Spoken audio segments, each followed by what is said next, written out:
Good morning, good afternoon, good evening, wherever you are. My name is Pat, the P in JMPR Gaming, and we are here for episode 11 for MPC on MCP. And as always, I am joined by Matt. Hello, Matt. Hello, Pat. How are you today? I am fine. I'm still excited. I'm still super jazzed on all the new stuff we got yesterday. Yeah, And it's just one of those days where, do you know when you get something new and you're just like, you can't stop like thinking about it, and like even though I've been at work all day, and I've just been like, oh, I really want to try this. I really want to try this, and I'm like, I get to talk about it more tonight. I'm so excited. Yeah, I'm really glad we're doing this episode so close to release date of the picking up the boxes at least. So that's very cool. That's very cool. I'm guessing not much has changed in MCP land in the last 24 hours since we recorded last time. No, I haven't. I've been at work.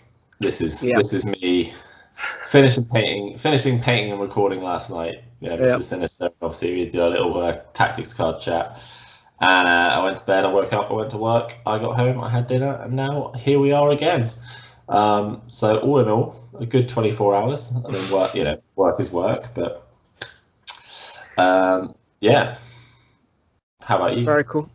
Well, I've actually started putting some paint on some models, and I know that is shocking. I almost spat my coffee out there. I do it on models I really like, and I really like Scarlet Witch, and I've even popped some paint on Quicksilver. And I'm starting on Medusa's hair as well. So I have done the Chaos Magic-y bit. You can't really see it because of the background. No, painted all the Chaos Magic-y bits. And it's all been shaded properly. Put the base colours down on Scarlet Witch. So I'll just be shading that one, highlighting that one up. And I have done Medusa's hair. And again, all I'm going to do is really just... I wish I'd done it that way. Dry brush that one. Yeah, for anyone who hasn't done Medusa yet, just don't glue her body onto her hair. Yeah, it's a bit of a ball ache to get to otherwise. But yeah, other than that, not much. That's awesome.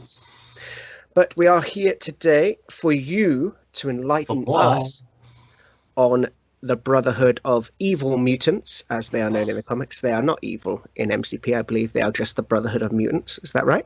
They are just the Brotherhood of Mutants, which is how they were first introduced. No evil here. There was no evil to begin with. I'm not entirely sure when the evil came into it. They might have been right at the beginning, but... Now, I do believe they were the Brotherhood of Evil Mutants when Stanley and Jack Kirby... As you've alluded to there, Stanley and Jack Kirby introduced these guys in X-Men number 4. Early days. It was in 1964. And can you name the original 5 members? Hint, Magneto is one of them. Okay, so I would go Magneto, Toad, Quicksilver, Scarlet Witch. Scarlet Witch. Mystique. It's not Mystique, I'm afraid. Is it Blob? It's not. It's Bob was actually, I think, quite later on. The fifth one was Pyro. No, it's not. It's really not an obvious one. It's probably one that many people may not have ever heard of. Black Tom. He's again much later. Mastermind. Oh, okay, fair. So he is in the comics. Obviously he's in the comics. I mean, he's in the cartoon series early days. Yeah. The Illusionist, Mastermind. So that was the original 5: Toad, Mastermind, Scarlet Witch, Quicksilver, and obviously Magneto leading them. Later on, Scarlet Witch and Quicksilver were like, now we're off to the Avengers. The Avengers, yep. That's when Blob and a couple other characters okay, yeah. Nice. Okay. Avalanche, Pyro, etc. I don't think I would have. I think we would have been here for a little while before I got to Mastermind. Yeah. I'll take 4 out of 5. In fact, I think Avalanche and Pyro didn't come in until Mystique took over the Brotherhood. Oh, well. So, long history of the Brotherhood of Evil Mutants in the comics. Been around a lot longer than we have. but always been there. And in various incarnations, they've always been a foe of the X-Men.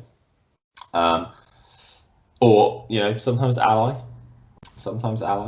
Apocalypse is a bigger fish to fry. We will more on that later. Yep.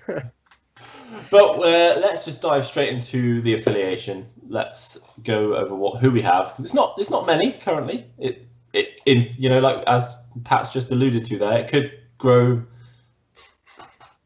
quite a lot. Quite a lot, yeah. Yeah, we've already seen Bob and Pyro on card art, I think. So we've seen Blob, Pyro, and we know Juggernaut's coming, even though he's technically not a mutant. But yeah, bit of a concierge. I can't even say it now.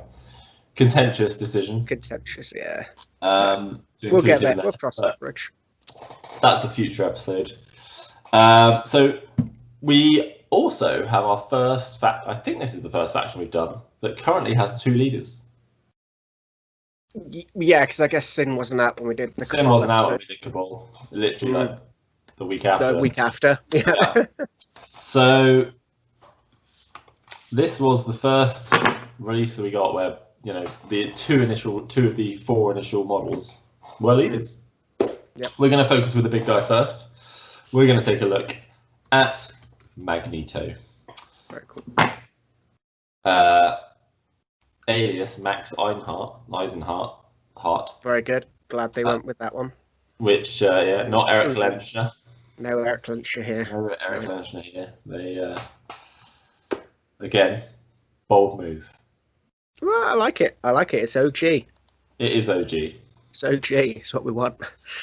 As leaders go, he's a big, yep. You know, he's a big heavy hitter. He is a 6 threat character, and I think when we saw this, we were like, he's going to be good. He's yeah. He has 6 stamina, a short move. Oh dear. He is size 2. Okay. His defenses are 3 physical, 3 energy, and 6 mental. Well, I like that 6 mental. I hope there's a way we get to make use of that one, man. Yeah, no, there's not. So, the thing that stands out here 6 threat. Yeah, short move, and not.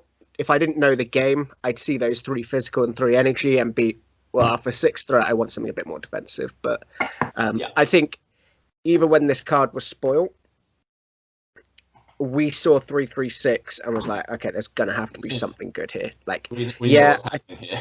Like something has to be improving further down the card. But yeah, spoilers. It's the short move. It's the only thing that really bums you out there. I mean, when I first saw the whole card, it was of everything. You know, I had a good read through, and I was like, the short move really lets that card down. But he is on a bigger base. He's on the medium base, isn't he? He's on the medium base, so it's you know, it's a little bit of a bonus, but not great in the grand scheme of things. There's ways around it. We'll get to it. So he has 2 physical attacks. Cool. Reverse polarity. It's range 3. It's 6 dice, obviously 0 cost. This is his builder. Yep. After this attack is resolved, this character gains damage, power equal to damage dealt. If this is the interesting bit here. If the target character is within range 2, this character may re-roll any number of the attack die. If it is not within range 2, so i.e. between range 2 and 3, or just out of range 2 to 3, you may then push the target character short. Couple of options there on his builder attack, which I like. So, and it's all good. It's all upside. Yeah, there is no negative. It's all upside. It's either reroll or if you position yourself, get out of the way. Go away. Yeah, go away.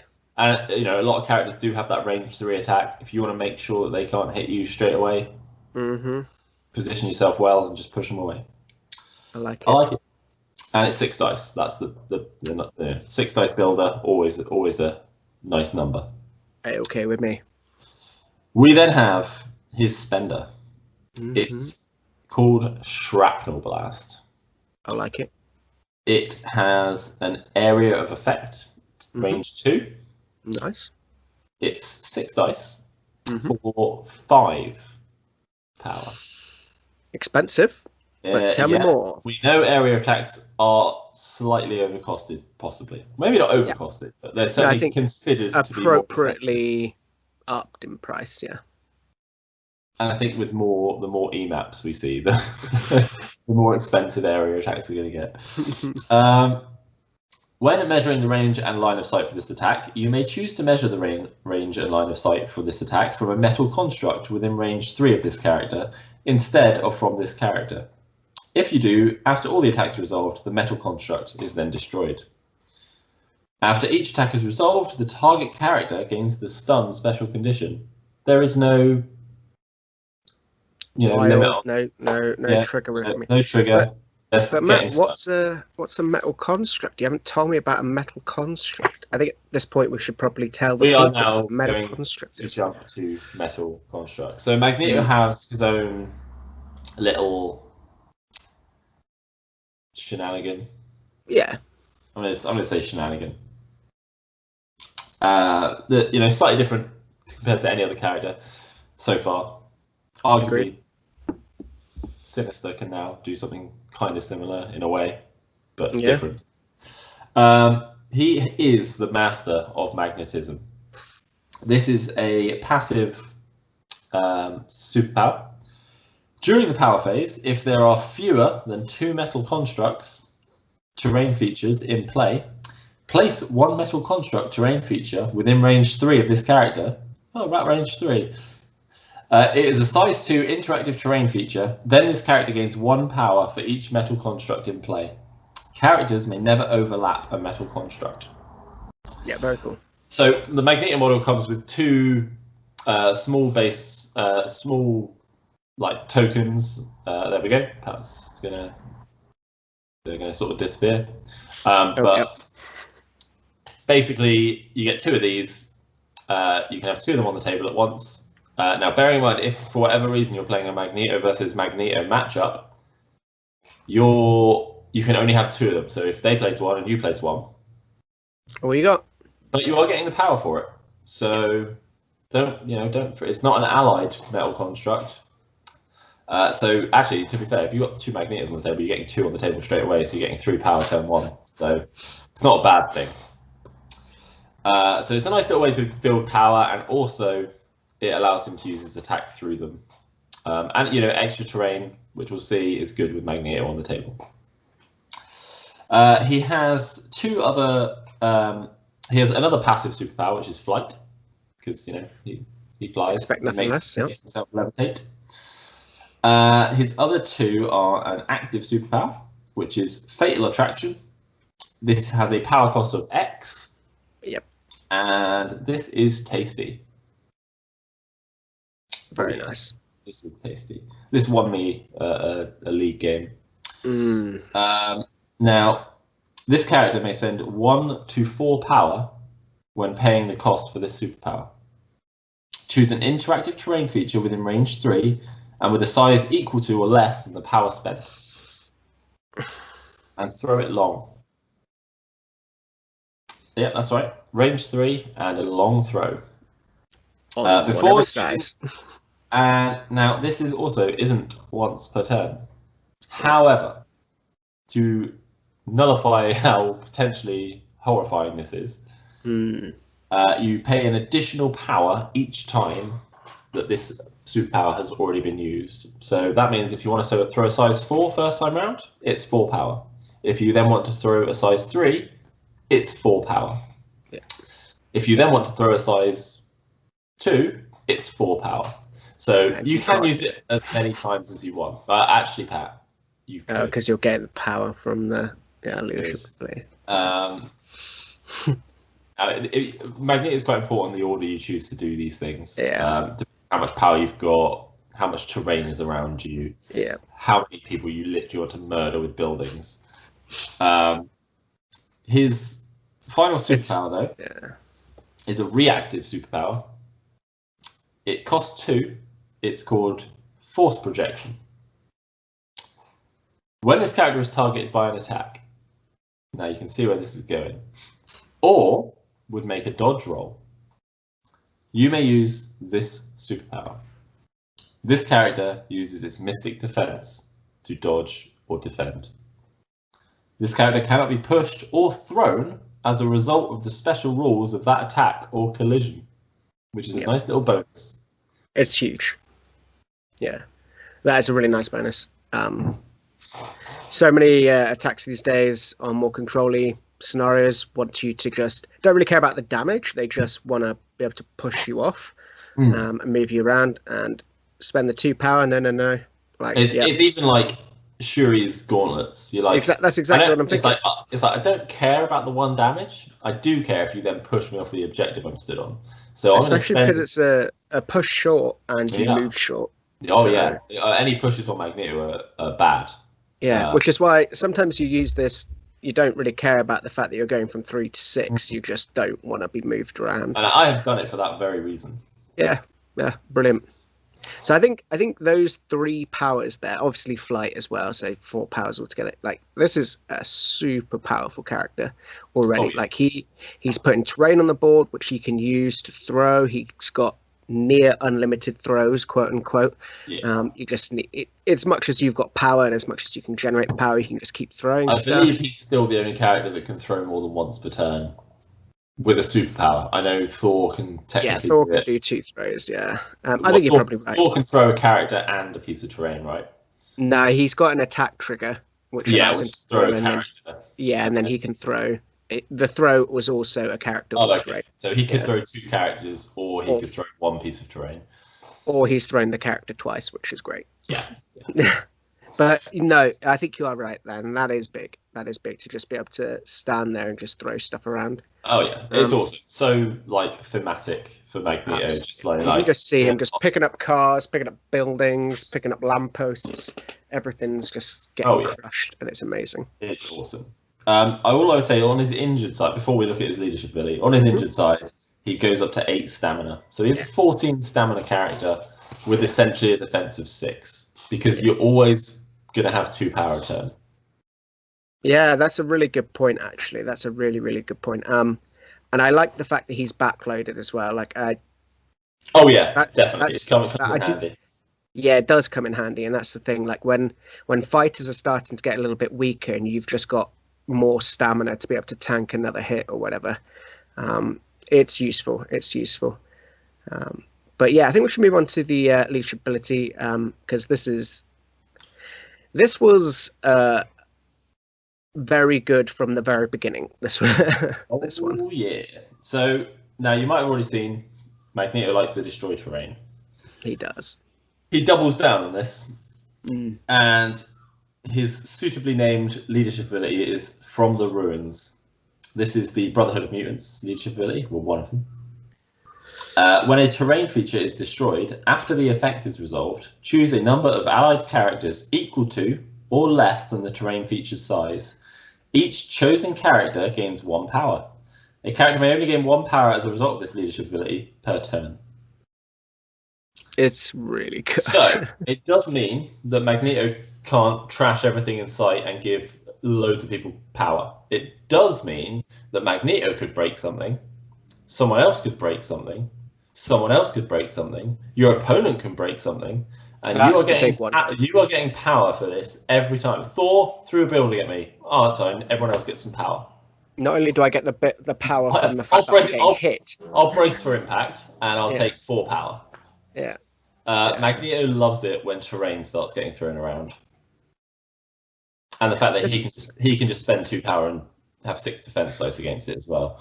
I think you rank this as one of your highest or most powerful leadership. I think it's my favorite, just how horribly destructive it is. But it's definitely, it's so powerful. Like it's not free, and obviously, if I'm playing like my criminal syndicate, I very rarely destroy any terrain.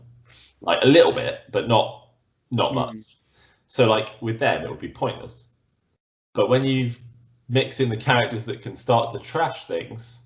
Yeah, I like it a lot, and like you said at the very beginning, it's just so thematic. Like they got Magneto bang on. Like this was this was one of many home runs, but honestly, I think this might be one of the biggest home runs. I mean, personally, it's certainly one of my faves. Because he's just so powerful when you put him on the battlefield. He's such a I've got to deal with this guy because otherwise he's just going to be pumping power out.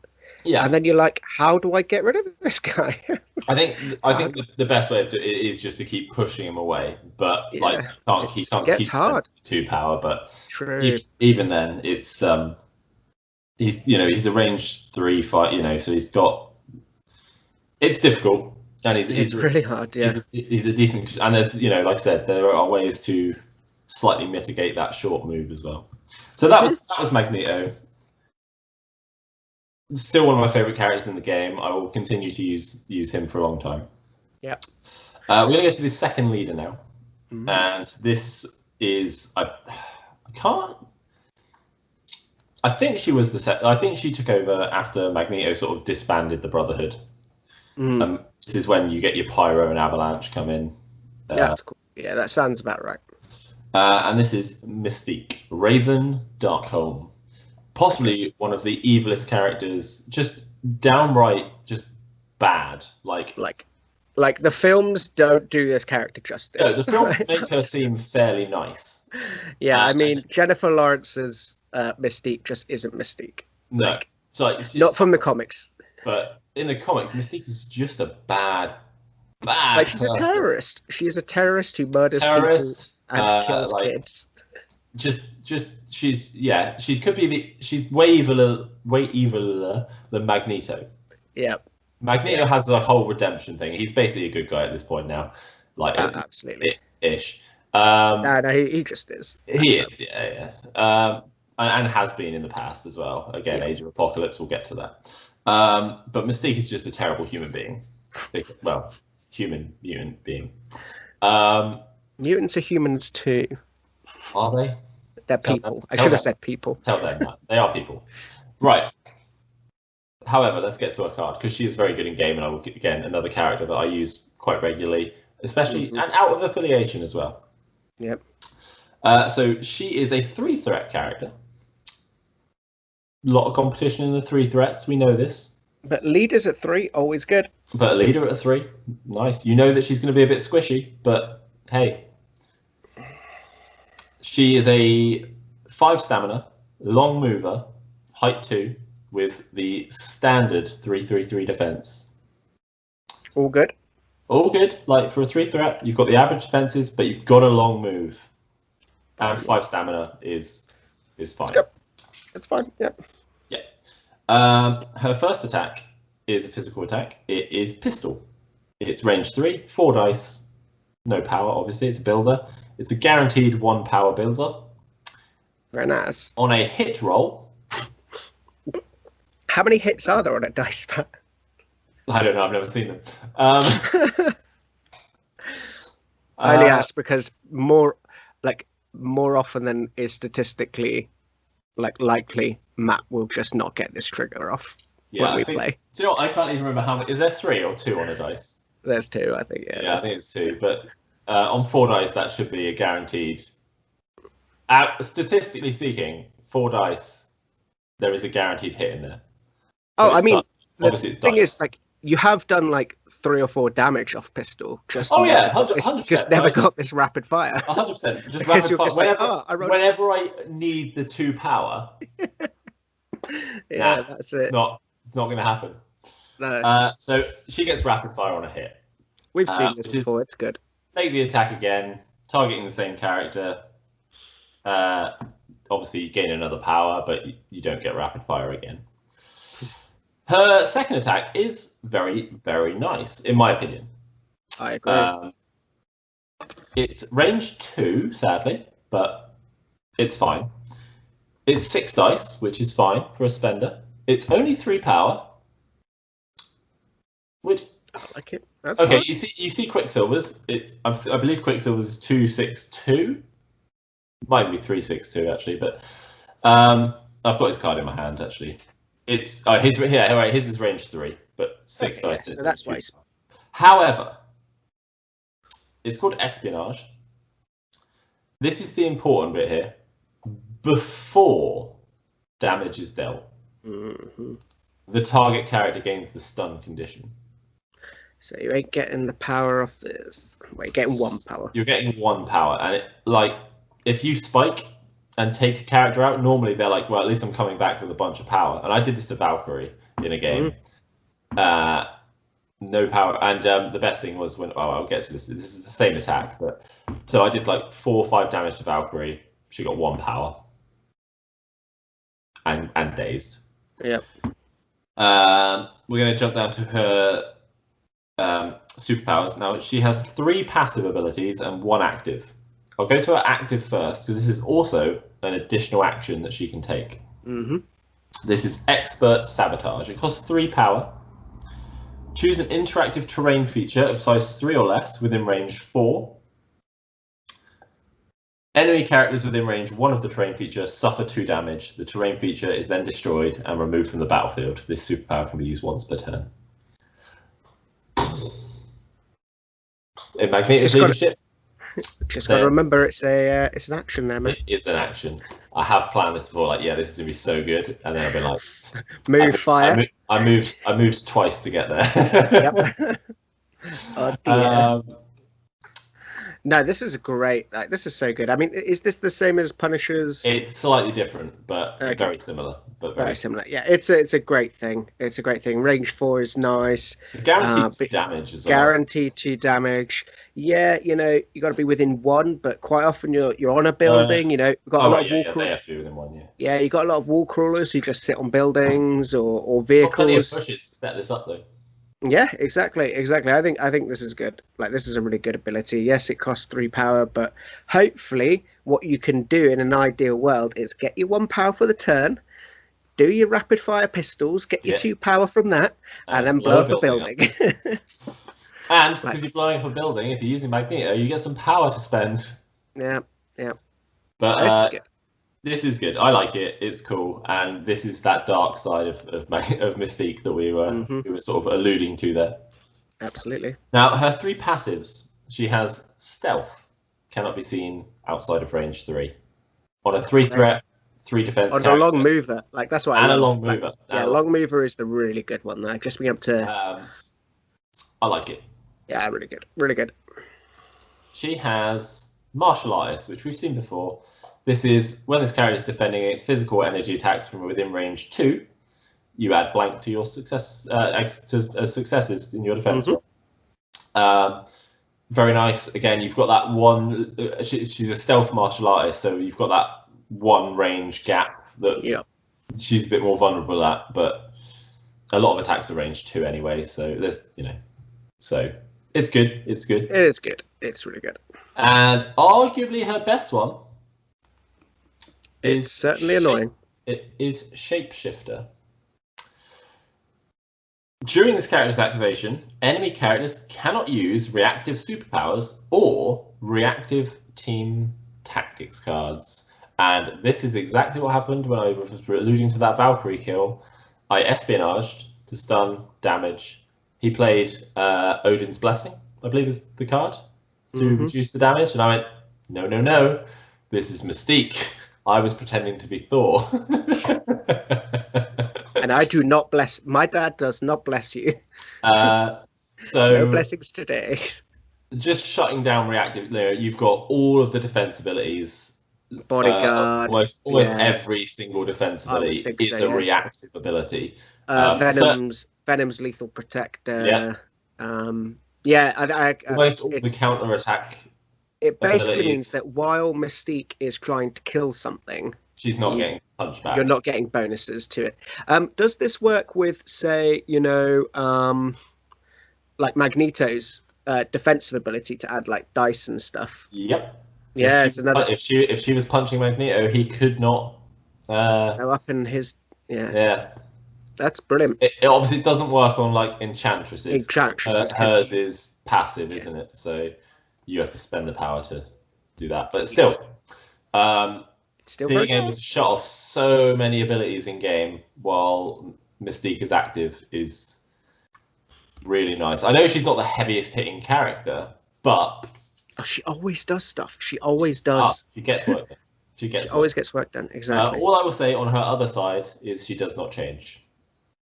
That's good. Which is good. It's fine. Yep. It's easy to remember. Now, her leadership ability is called Freedom Force.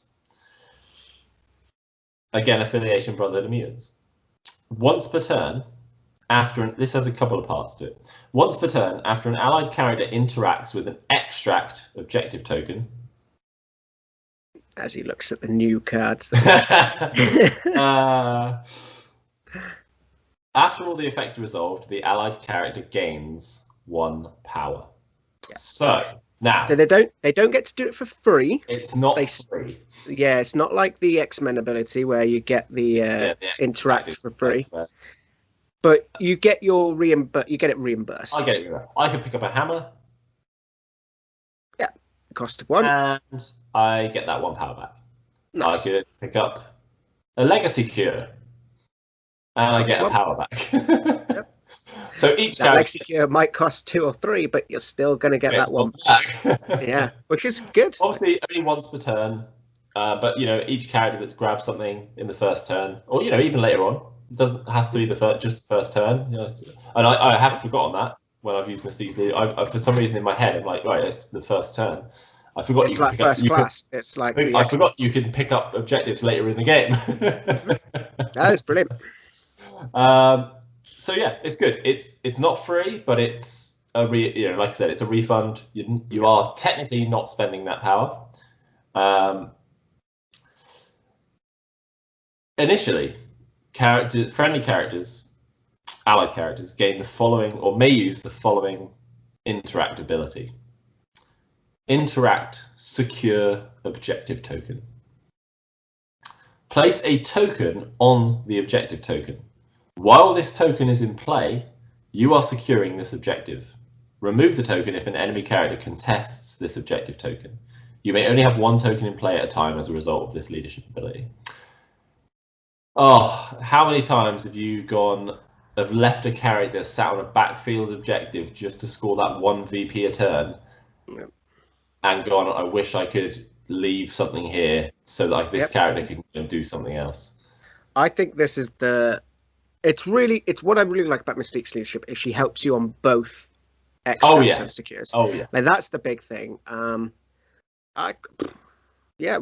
Yes, you can only have 1 per gear at one on the backfield at a time, but in all honesty, if you could have 2, it would make the wide maps I feel like would be too good for Mystique. Oh yeah, I think especially on like a B or an F. Is it B where they're in the 4 corners? Yeah, B 4 corners and F is 4 corners in the middle. Yeah, so I mean, like if you've got, say you split your team, you've got like 2 or 3 characters each side potentially. Yeah. You put a token on each one and then just push into the enemy's one and just push them back. That would be uncool. That would be. Whereas uncool. at least now, and not only that, you got to remember, if you're really making use of that, you are leaving it open. Like you are leaving it. So the opponent can go and deal with it, but then they're wasting a character to go and deal with something that you just left and walked off of. So unless they are also Mystique's leadership. No, this is really cool. Like this is it's difficult because Magneto's leadership is so powerful that you don't see this leadership as much. But I think it's amazing. Like, I think it's really good. I like this sort of a bit more objective, crisis oriented leadership ability. I think it's also, do you know what? I would argue, depending on what sort of table I was playing on, if I looked at the table and went, there's not much terrain. Not much terrain, absolutely. There's always going to be that sort of minimum amount, but if I looked at it and went, there's only like 1 size 4, there's not many size 3s. Or you've lost priority and the terrain isn't really where you want it to be, and like it's all up that end, or out the way. I'm just like, do you know what, Mystique, you're in charge here. Yeah, I'll still take Magneto, but Mystique, you're in charge. Because obviously how it works when you've got the 2 leaderships out is you don't choose. You can play both Mystique and Magneto and not choose which leadership ability you're going to take until you've chosen your roster, isn't it? You've chosen your roster and everything's revealed with your opponents. So I think it's really good. Yeah, I think both leadership abilities like I said, Mystique's not quite as. I don't rank it quite as highly as Magneto's, but it's definitely very not as useful. in your face. It's not as in your face. It's not free power, and that's where it's the free power that we love. But it's you get saved 1 power. So sticking with the OG mutants. From the release-wise, not OG is in because we've already messed that up with Mystique. We're going to go with Toad. Magneto's faithful little jester. Mortimer Tonby. Yeah. Look at that. The best 2-threat character in the game. Ooh. He's up there. He's up there. We know he's up there. Yeah, I'm a big fan of him, but everyone's a big fan of Toad. He's a 2-threat character. He has 5 stamina on his healthy side. That's good. It's good. He's a medium mover with size 2. His defense is a 3/3/3. Fine. He's got 2 attacks. He has a physical attack, which is Tongue Lash. It's range 3, which is nice. Only 4 dice, but he is the 2-threat character here. He's 2-threat, yeah. Unfortunately, it's not a guaranteed power. It is damage dealt. But on a wild, gets a push. Yeah. Before damage is dealt. Yeah, it's a size 2 and it's only short, but it's a 2-threat who has a push. Toad doesn't want to be hit back. Nah, and that tongue, you would move away from that tongue. Oh yeah, if he walked up and licked me, I'd move away. I'm out of there. Yeah, that's gross. His second attack is an energy attack. Haven't seen that yet in Brotherhood. True, actually, yeah, both there. This is our first energy attack. It's range 2, 5 dice, costs 2 power. After this attack is resolved, the target character gains Incinerate. Yes. Love it. Spit acid all the way. Guaranteed. It's only the range 2 that lets it down a little bit, but it only costs 2. Yeah. And it's only 5 dice, but it's a guaranteed Incinerate. Yeah, and that's why you're doing it. Like, yes, we've all been in a situation where you're like, oh, I just need this 1 damage to come off. Let's go spit some acid. It's more reliable than Tongue Lash. I'm close enough, and I've got the power to do it.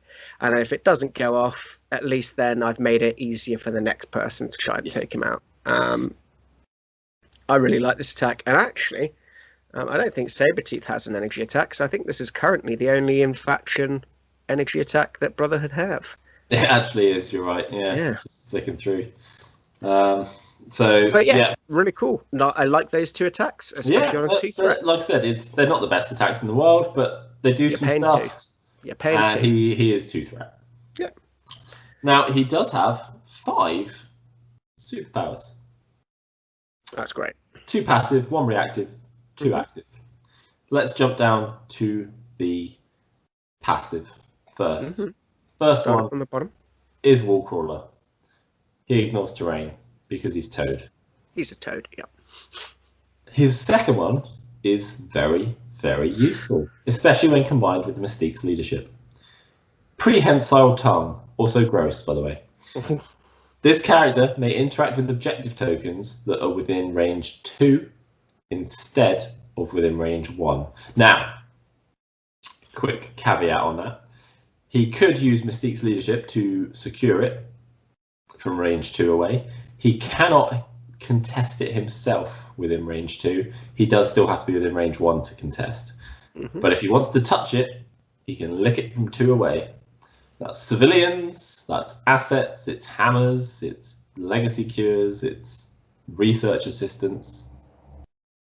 That civilian ain't the same after that. Oh yeah, that civilian's definitely not going to be happy about. Like, they're going counselling after this. Like, they've just been. I mean, he's licking all them spider-infected people. He's licking the mayor. No, wait. What's his next ability? I think we should just talk about what he's going to lick in game. Everything is the answer. He is also. This is his reactive ability. He is also slippery. Oh, of course he is. You just knew he would be. After an attack, target this character is resolved. If this character is damaged by the attack, it may use this superpower. It costs 2, by the way. This character advances medium. It's amazing. Yeah, it's annoying. I mean, it's great. Now, again, 5 health on a 2 threat isn't bad. Chances are he can live through an attack. So it's nice. Yeah. His first active power is called Hop. It's 2 power again.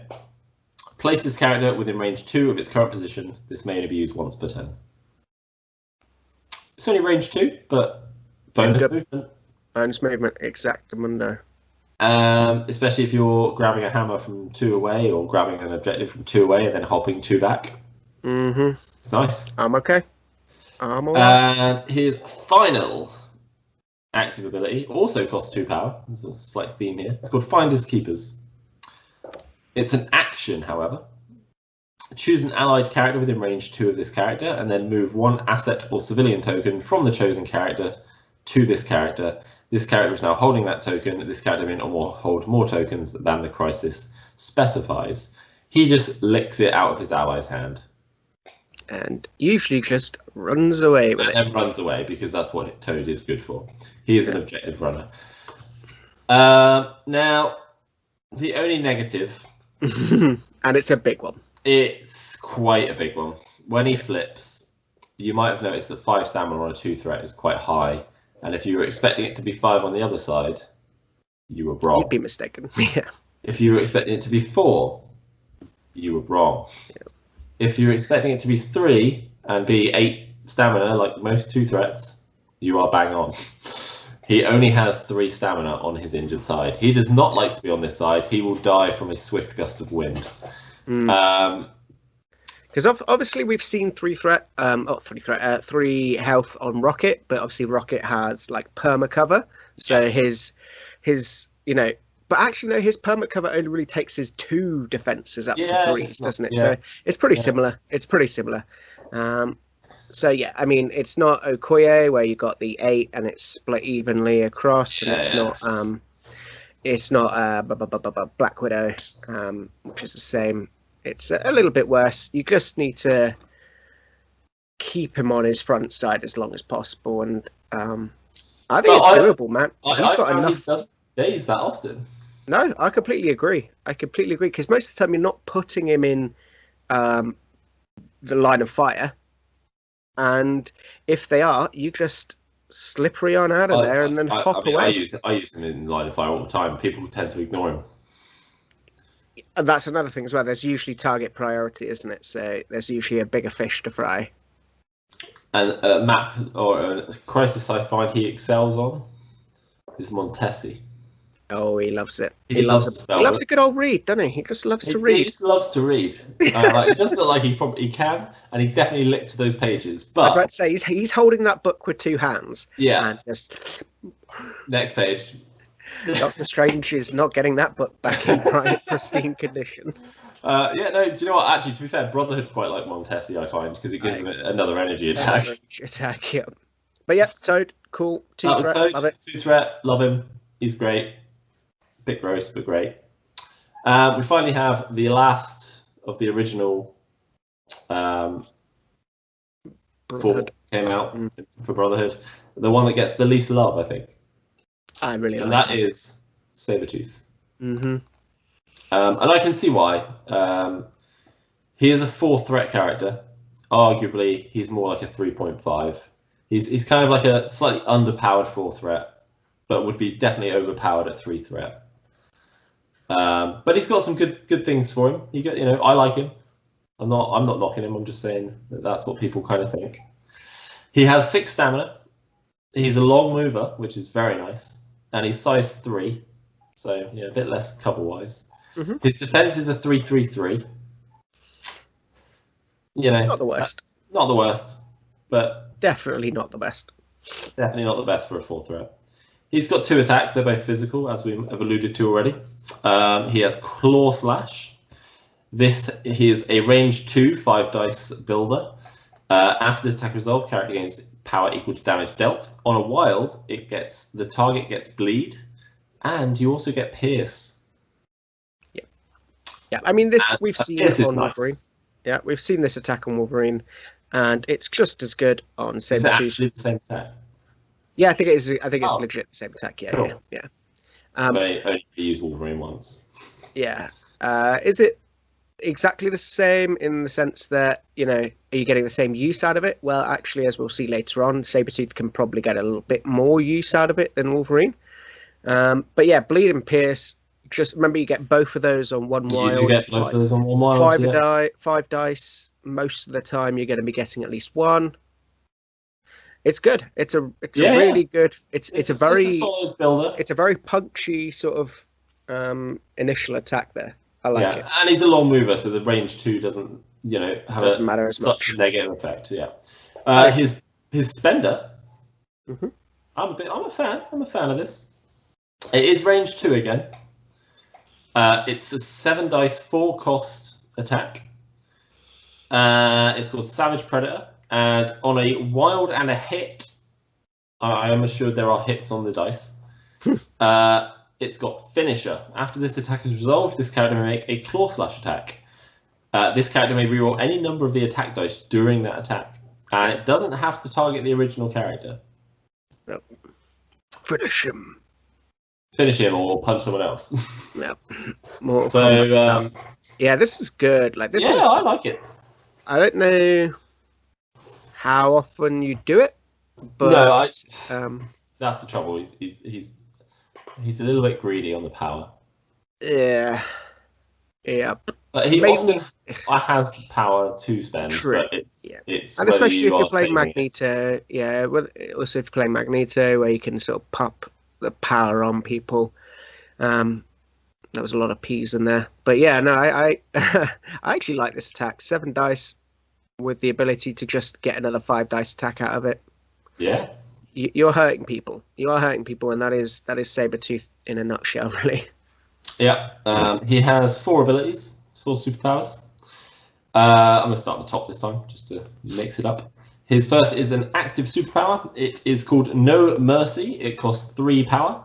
During the next attack this character makes this turn, add 1 die to the attack roll for each damage the target character has to a maximum of 3. I mean, I like this. Like, if he likes to pick on people that are already a bit wounded. He is just going to go rip their face off. He smells blood. He smells taking blood. Claw Slash up to 8 dice. I mean, if you want to spend 7 power on it, you could take Savage Predator up to 10, but that's more likely to then trigger into a Claw Slash. So, arguably a 15 dice attack. Not only that 10 dice attack is probably killing that first one. So if you position it well, then then Claw Slash into the next one. Absolutely. And it's I think this is good. I think this is good. Now this is where he gets good again with the next 2. So I'm going to jump down a little bit here. So he has a passive ability called Aggressive. I'm not sure if we've actually we've already discussed it. Have we discussed this already? I'm trying to think of the characters. She-Hulk has Aggressive, but in a different name. Yeah. But there is another character that I'm just trying to think if we've already discussed it or not. No, we haven't. Okay, cool. Well, after an attack targeting this character is resolved, if this character suffered any damage, it may move short toward the attacking character. Ooh, yay, free move. Then, as a reactive superpower, he has Untamed Force, which costs 2 power, but after an attack against this character is resolved, it may use this superpower. If the attacker is within range 2, this character may make a Claw Slash attack targeting the attacker. This superpower can only be used once per turn. Obviously, because they have the same trigger, you can choose the order in which they activate. So if you're not quite within range 2, an Aggressive will get you there. Go ahead and do it. Yeah, I like Sabretooth. Anything changes on his backside? Well, actually, we haven't. We haven't talked about it. No, nothing does change on his backside. But he has his final passive ability is Healing Factor 1. Yeah. So after you have activated a character with Healing Factor, they heal that amount of damage. So Wolverine has Healing Factor 2.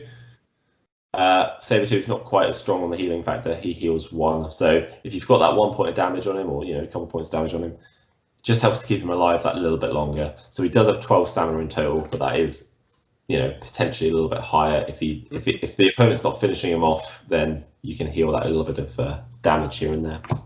Yeah. Yep. And I think they captured the essence of Sabretooth a lot there. Just this murder focused machine.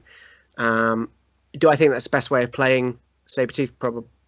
Probably not. Like, I think I quite like his reactive, just sit on an objective, aggressive, untamed fury into people who want to get too close, only because then you're fighting them on your turf and not, you know, having to get up. He's a good objective runner. But he's good at, he can go pick on some of the weaker opponent characters. What he doesn't want to do is run at the big heavy hitter and try and engage in fisticuffs, because he does come out worse almost every time. Yeah.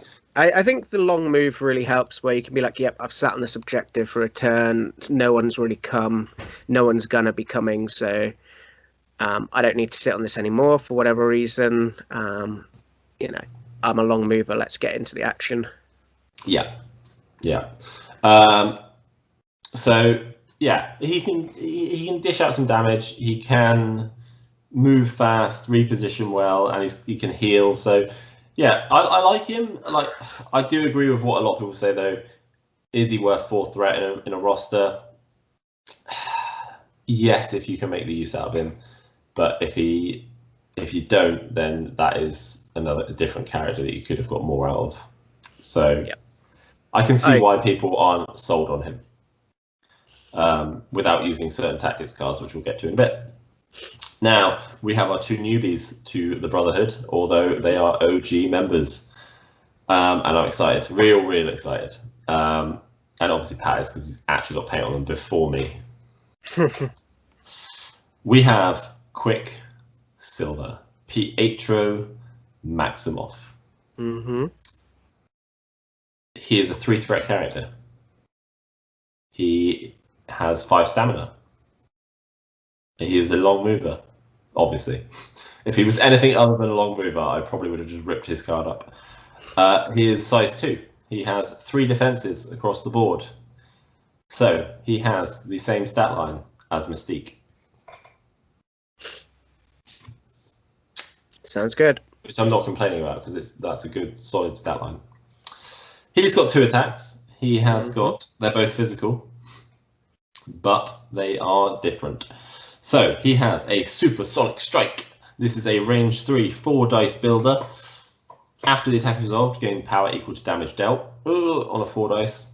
Not what you want to see, but okay. However, we have got some triggers here. 2 triggers, in fact. Both different. We have a crit and a block. Yep. Triggers dash. After this attack is resolved, the character may advance short. Very nice. A bit of extra movement. That's what Quicksilver, you know, that's what you expect Quicksilver to be doing. On a wild and a hit, he gets velocity. After this attack is resolved, this character may make a Supersonic Strike action. Attack. This attack may not target the original character. So it's range 3, bearing in mind. So yeah, I think that's why you. Yeah, that mitigates it a bit. Yeah. Now, and you can choose the order in which these activate. If you get both, obviously. If you get both, sorry, yeah. Which is unlikely on 4 dice, because you would have to roll a crit, block, a hit, and a wild every time. But if you've got, you know, ways to add dice and things, then it could, you know, we're not knocking it. It could happen. That being said, you can, in theory, hit a velocity, hit another velocity, hit another velocity, hit another velocity, and if you've been stacking up some dashes, you can then trigger them all at the end and be like, right, now I can move short like 5 times.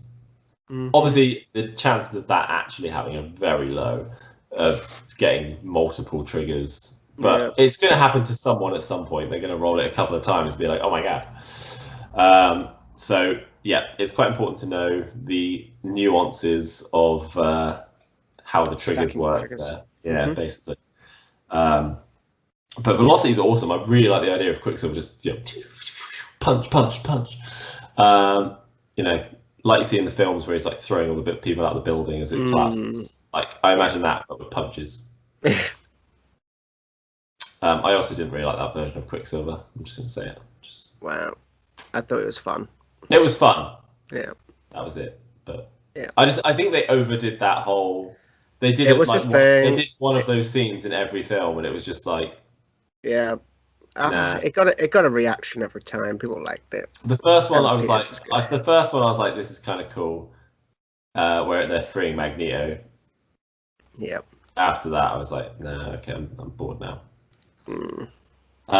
So he has his Spender attack, which we alluded slightly to earlier, which is a range 3 6 dice 2 cost. It's Cyclonic Vortex. After this attack is resolved, this character may advance medium. I'll spend 2 power to get an attack and a medium move.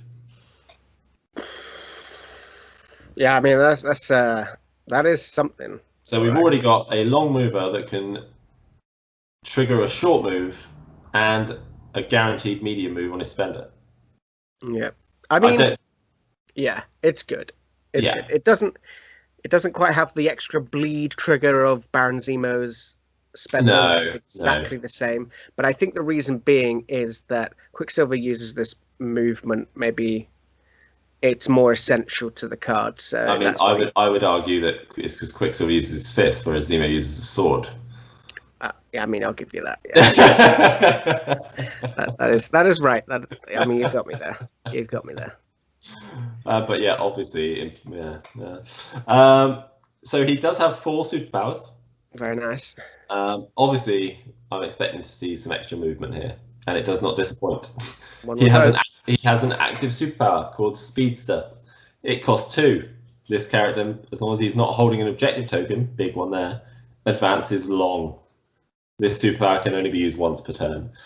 Huge trigger, not trigger. Caveat there that cannot be holding an objective token. Which I think is absolutely fine for a character that can already move long and get bonus movement from attacks. If you then turned around and said, yeah, you can also just leg it with an objective. Whatever. Yeah. It would be too good. It'd be hard muscle all over again. Who cares? Like, he's just got those hammers and he's gone. Yeah. Which, he probably would be in the comic book. Like, he probably works better. Yeah. I'm out of here. No, I think this is massive. Like, this is so good. I feel like you're hardly ever going to need 3 long moves a turn. I think that would get you to the other side of the table, wouldn't it? Yeah, but you can do it. You really want? You really want to. Achievement unlocked. But no, I think what this does, it gives you an ability to get in, and then you do your punctures. What corners of the map this game? Because I did. No, I think this is really cool. And it is cool. What's amazing is in Avengers, guys, you can do this first turn. This goes 1 power, yeah, exactly. Yep. Can't Catch Me. Can't Catch Me is a reactive superpower. Costs 3. Bit pricey, but When this character is targeted by an attack, you may use this superpower. This character advances short. If at the end of the advance, this character is outside of the attack's range or attacker's line of sight, the attack ends. If it is the attacker's activation and the attack did not target multiple characters, the attacker may make another action. This superpower can only be used once per turn. It's Lifesaver, guys, but on himself. Well, it's Loki's Trickster, isn't it? That's what it is. Like, yes. Yeah, I think it's just Loki's Trickster. Yeah. Which is like, yoink, I'm out of here. I mean, the difference being 3 power on a guy who has an attack that doesn't generate automatic power and there's only 4 dice. A bit iffy. However, he is a Brotherhood of Mutants affiliated character, so he's going to be getting the bonuses of Magneto. I think that's really what helps with that power problem a little bit. It's a great ability. It's so good. Just being able to, move out of the way. It's lovely. Yeah. So he has 2 passive abilities. One is Wall Crawler, because he just runs up them walls or through them. Yep. And the second, which I think what makes him possibly a good option to ally in with a Web Warriors list. I mean, is when this character is defending against a physical or energy attack or making a dodge roll, it may reroll up to 2 of its defense or dodge dice. Well, I mean, we've seen this ability before, and it's great every time we've seen it. You know, it is basically Spider Sense. Yeah. So the bottom 2 abilities, if you just show me those 2, I would have been like, yep, that's he's a Web Warrior. He's a Web Warrior. He must be a spider dude. Movement is this guy's thing, and boy, does he do it. I don't think he's broken. I think he has some really good stuff, nice and balanced. The attacks are what hold him back, in the sense that his builder is 4 dice and it's not guaranteed power. And those triggers aren't going to come up every time. I think that's what people need to remember. These aren't like just a wild trigger or just a crit trigger. Like, this is a crit and something else. This is a wild and something else. It's quite balanced, but if you start to chain it, then you can end up in an infinite loop of attacks until everything around you is dead, or just you get bored of everyone blocking every attack, but you keep triggering more attacks. Keep triggering it, exactly. And you know what? Any way of giving this guy extra dice is going to be chef's kiss. It's going to be really important, I think. Doom Prophecy? Would you? I mean, maybe.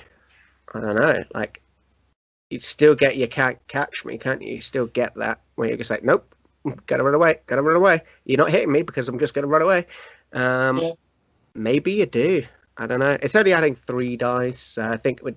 7 dice though. That's so much better than 4. Seven is more than 4, Matt. 7 dice loop. It's better than a 4 dice loop. But what about his sister? I was going to say his injured side is the same. Yeah, true. Yeah, I knew that. So her sister. However, Wanda Maximoff, the Scarlet Witch, or just Scarlet Witch, as she is known. I think she's not really worth talking about, is she? I better do it just because. Just brush over it. Brush over it. She's a 5 threat. She's a 5 threat. That's all you need to know. We've seen a 5 threat before. Yeah. She's Doctor Strange, just lady form. It's not that far out, to be fair. Yeah, I know. She has 6 stamina. She's a medium mover. She's size 2. Her defense is a 3 physical, 4 energy, 4 mystic, mental mystic. Solid. I mean, I joked that she's like Doctor Strange, but that is Doctor Strange's top line. Yeah, we joke, but she's the only downside is she's on a smaller base. That's a big thing actually when it comes to the medium move as well. To be fair, I like medium it. Move is fine. Medium move is fine. Yeah, absolutely. Don't knock the average movement in the game. I will not. Especially when you got this character that has these attacks. Yep. She has 2 attacks. They are both mystic. As you would probably guess from a magic wielding character. She has, her builder is Hexbolt. It's range 4. It's 6 dice. It gains power equal to damage dealt. And on a skull, this is a first. Yep. I think. Chaos magic. After this attack is resolved, for every skull in the attack roll, the target character gains 1 of the following special conditions: bleed, hex, incinerate, or poison. I can guarantee every time I use her, they will be getting all 4 of those every attack I roll. But Matt, I think it's at this point where it's important to point out that she has the passive ability, the Chosen Thon, which means that when attacking, defending, or dodging, this character adds skull results to its total successes. That is actually a very good point to jump in there. So these skulls, it's not like they're not missing; they're hitting and triggering. Yes. Something. So and this Scarlet is like skulls. This isn't like Hawkeye or Green Goblin where you pick 1. It's for each skull rolled. You roll 2 or 3 skulls, you're getting, hexed, incinerated, poisoned, bleed, damaged. and damaged. This is Scarlet Witch is amazing. This is why I put paint on her. I mean, I am so excited to use her. I think you could have stopped the card there and I would have been excited. But it doesn't stop there. I know. It just gets it just gets better and better. We now have a cruel twist. I mean, it's only cruel for your opponent. Yeah, it's not cruel for me. This is a spender that costs 6 power. You know it's going to be insane. Yeah. It has a range of 3, and it has 8 dice. 8 Mystic. You're killing so many characters with 8 Mystic. The defending character does not add crit results to its defense in its defense roll, but also doesn't get to add the additional dice from crits either. It's so good. You just say no crits, and no, not even any bonus dice. So we've seen the like ignore crit thing before, but not just completely going. You're not rolling those extra. Yeah, we've seen the not rolling extra dice. Like hex, like the hex thing basically means that it doesn't your crits don't explode. But this is just like no, your crits are skulls now. Other characters stop you re-rolling, adding extra dice, but also just saying they also don't count. Yeah, and she has pierce, but piercing the mind in she reality contorts. Change one of the defending characters crit, wild, or blocks to a blank. Yep. Obviously, depending on what character you're fighting, that might not always be a good thing. So don't necessarily change a crit to a blank, because I don't know why they even specify crits on that, because you're already nullifying all the crits anyway. People like Beast who get power off crits. I was about to say there are triggers off just rolling crits. Yeah. So and just remember that skull is a success as well. It's just I love this character so much, and there's more, Matt. And there's more. Mitigates bad dice rolls, which is just so good. It's so good. Now we've already mentioned Chosen of Chthon. Yeah. I think that was important to sort of jump in. Yeah, I think you're 100% right. That we needed to mention. She does have 4 more abilities. I don't know where to start. We'll start down the bottom. She has flight. That's the boring one. That is boring. That's it. That's the only boring one there. I don't know where to go next. We'll go telekinesis. Telekinesis. It's an active superpower. It's 3 power. It's throw a size 4 piece of terrain that's within range 3, medium. Can only be used once per turn. What a great throw. Hi, Dad. Sort of. Yeah. Not terrain really. Terrain only, but I don't care. It's size 4. It's Brotherhood. Within 3, it's medium. She's in Brotherhood. Ugh. Love it. Beautiful. She can then curse people. It's a reactive ability, this one. It's range 2. No, sorry, the power 2. Cost 2. When this character is damaged by an enemy effect, after the effect is resolved, you may use this superpower. The attacking character gains Judgment. Now, what is Judgment, Matt? Because if you don't play Ronan a lot, you don't get to see it very often. Judgment is something to do with something. And I looked so at the enemy character, No, basically what happens is a reroll thing. No, you don't gain the power when suffering damage from enemy attacks. So this is so good. Someone goes after your Scarlet Witch. Someone wants to pick on her. You've got your 2 power. Judgment is so good because we always talk about this. The balancing act of this game is when your character dies, it comes back more powerful. If you kill them and they didn't get any power from that attack, just makes them a lot easier to kill them again, and the character's a lot more useless when it comes back. So yeah, because they're not getting any power. And yes, it costs 2, and yes, it's reactive, but you're gonna have power, man. You have a 6 dice builder on 4 with range 4. You're gonna be able to do this. I love this. I love this so much. It's so good. Yeah. Sorry, I'm just getting distracted now. There we go. Right, so her last ability is a passive ability. It's Hex Field, which is great. It's so good. It's just such good names. Enemy characters performing a shake action while within 3 of this character. Range 3. Cannot remove Hex, Judgment, or Poison. Oh! Now I'm very glad that the word Incinerate isn't added on. I mean, it would have been great because I plan on taking this character a lot, but Incinerate is one of those conditions that you get on and you're just like, first action, shaking, just in case I don't forget. Like, just in case I forget, I'm getting rid of this condition right now.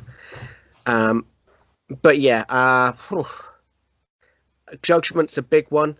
I mean, Judgment is another one of those where actually you think, I want to get rid of this because if I'm going to get taken down, I want the bounce back ability. I want that power. Especially if you're fairly healthy at that point.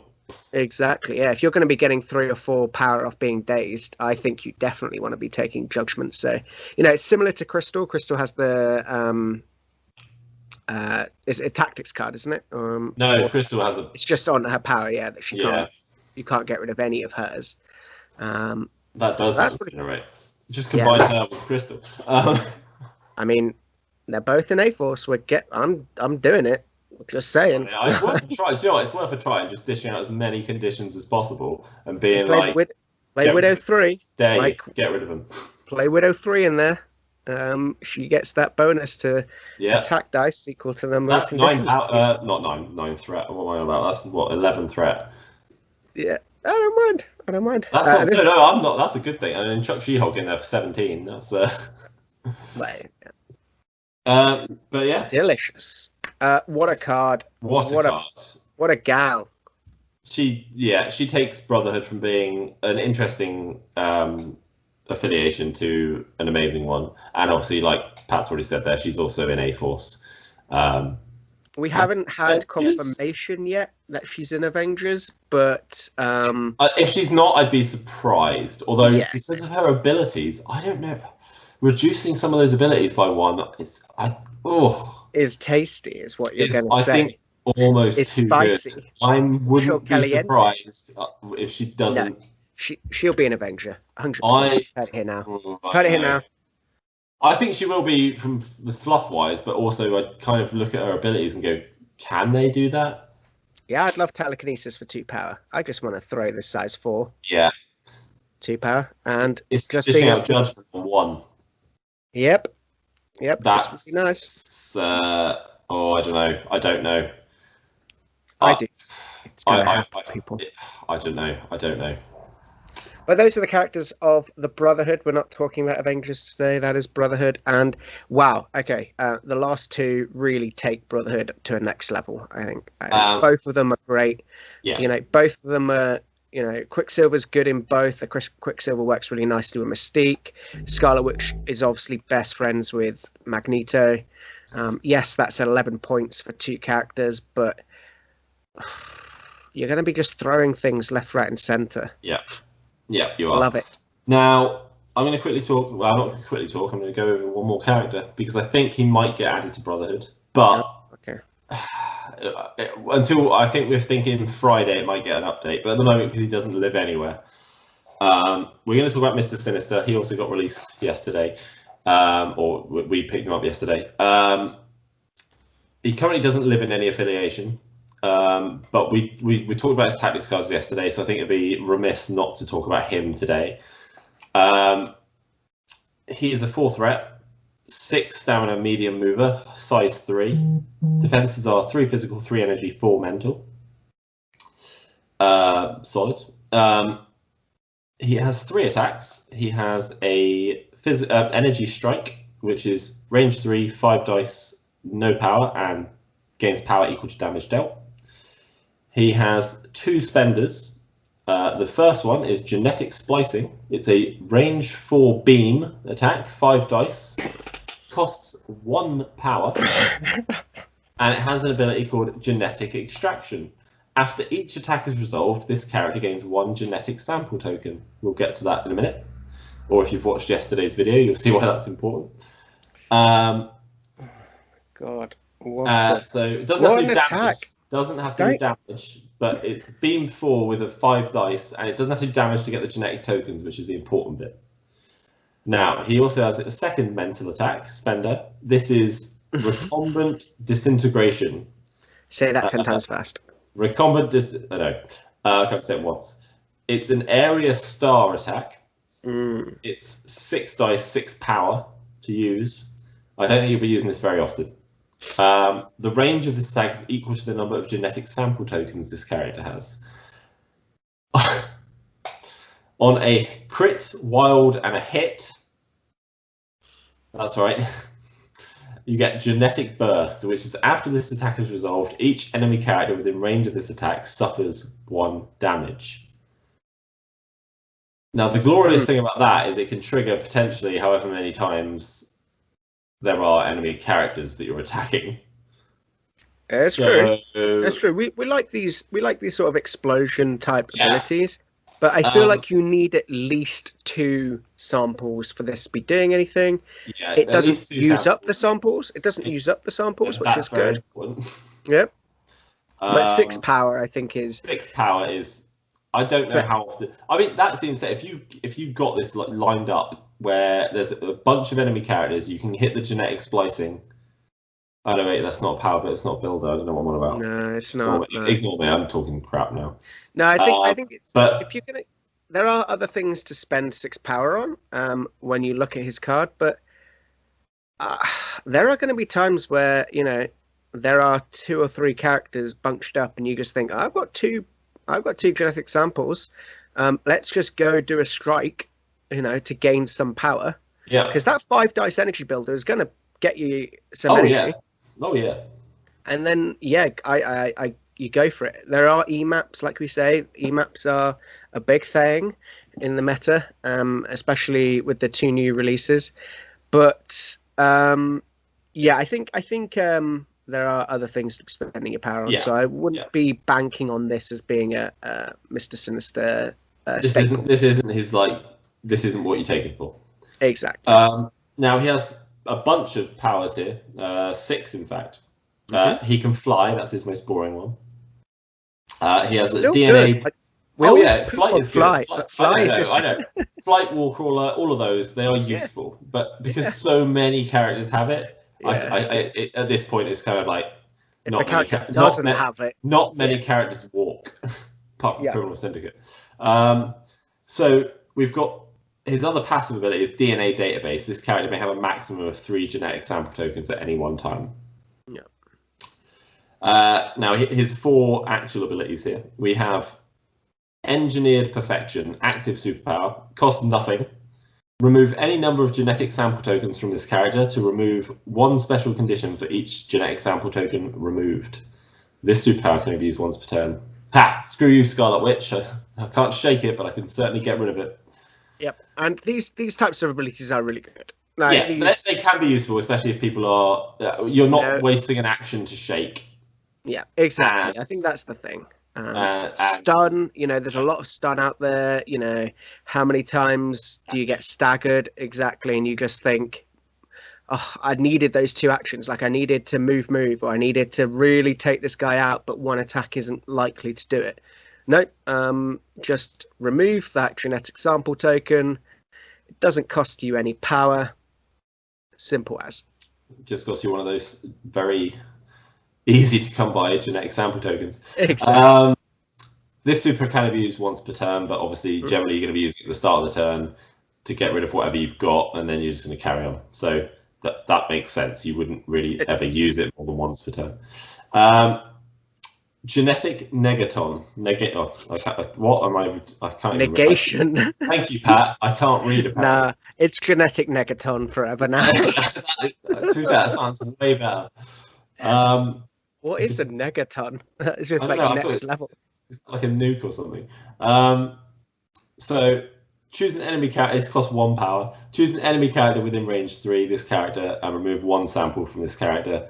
If you do, the chosen character gains the Root special condition. Pat, what does Root do? I genuinely never saw it in play because we've seen it a few times now, haven't we? Because we've seen it on obviously this guy. We've seen it on Groot, obviously, but it's just you just have to spend a power before you use a superpower. Which is actually quite nice. It's really useful. Like, we're going to see it on the Carnage. Like, there's a Carnage card out, which has Root. The Scarlet Witch card has it as well. So yeah, it's annoying. Like, how many times do you just plan that turn perfectly because you know exactly how much your superpowers cost? It throws a massive spanner in the works if you're going to have to spend an extra one. You know, bodyguarding costing one, huge. You know, things like Magneto's throw, for example, like always having that one extra tax on it is pretty big. So, yeah. Oh, it's good. It's good. And next one is Such Fun Little Playthings. It costs, it's another active one. It costs 2 power, so 0, 1, 2 so far. Choose an enemy character within range 3 and advance that character short. This superpower can be used once per turn. Bow to the will of Mr. Sinister. And his last one is a reactive power. It's molecular regeneration. It costs nothing. If this character would suffer damage, it may use the superpower. Remove any number of genetic tokens from this character to reduce the amount of damage suffered by 1 for each genetic sample removed. And there is no minimum to that. Yeah. So if you've got 3 genetic tokens, you're having 3 damage come your way, you can, if you want, remove all of it. Yeah. On his injured side, he does go down to 5 stamina, but that's it. Yeah. Solid character, you know. I think we sort of touched upon it slightly yesterday when we looked at his tactics cards. He's gonna be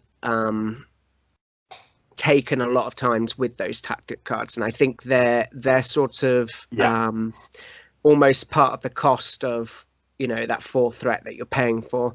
Because on the surface, he sort of looks a lot like Hela, except can be slightly more damage.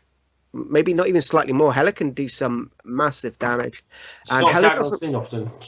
Yeah, and we don't see her. We don't see her a lot. I guess a big difference here is, you know, Mr. Sinister does have the ability to bow someone. Yeah. And that is huge. But I guess, you know, if we don't see Hela, we might not see Mr. Sinister, but Mr. Sinister, you're taking him because you also get access to those tactic cards that we spoke about yesterday. Absolutely. I'm not going to go over them again today. No.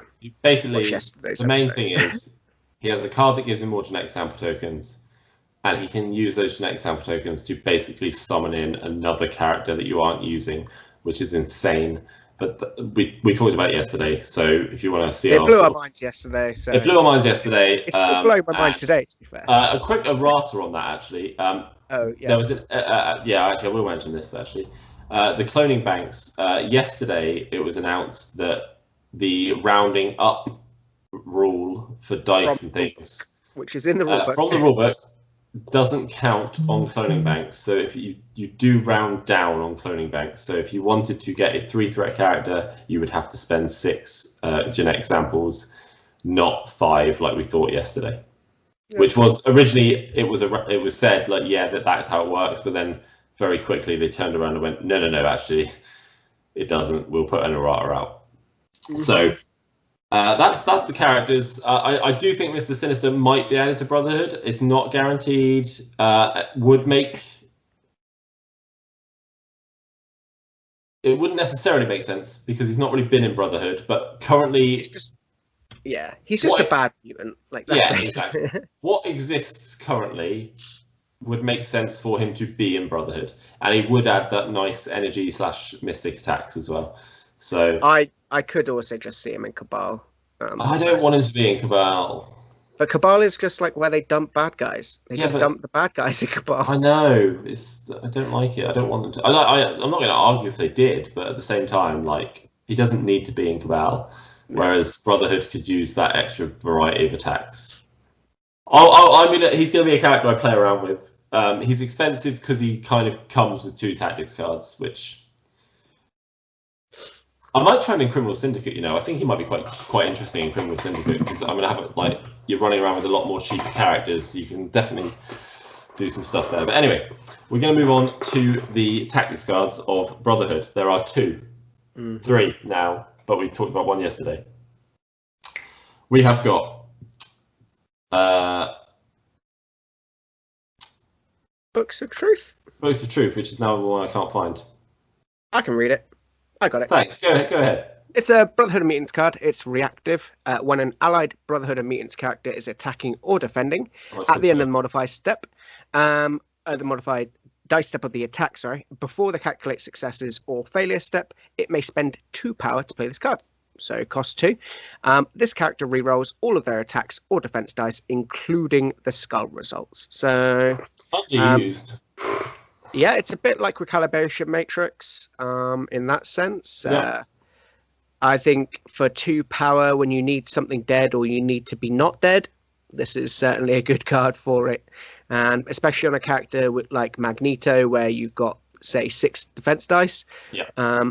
And just being able to, and say like you need to save 4 or 5 from an incoming attack, or maybe 3, 4 or something like that. I think 5 is probably asking a bit much, but yeah, there are going to be times where you're just being able to reroll everything, because obviously because it's after the modified dice step, you add all your crits in, and then you can. So you may have more than 6 dice at that point, hopefully.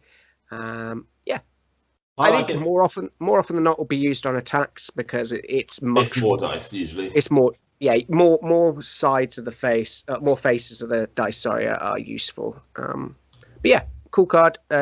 Not taken all the time. I think the second one you're going to talk about is we see much more. But yeah, it's cool. Yeah, and the second one we got is Asteroid M, which is great. This is a comic book throwback. Basically, Magneto has a base on an asteroid orbiting the Earth. Now, this is a Brotherhood of Mutants active card. 2 Brotherhood of Mutants characters may both spend 2 power each to play this card, so not cheap. Place one of the 2 characters not holding an objective token within range 1 of the other character. Oh yeah. You can teleport Magneto across the board. You can get Toad closer to you for some reason. I don't know. You don't really want. It's most of the time. I think most of the time. This is Sabretooth, Mystique, Toad running forward and going, "Oh yeah, Magneto, did you want to come along?"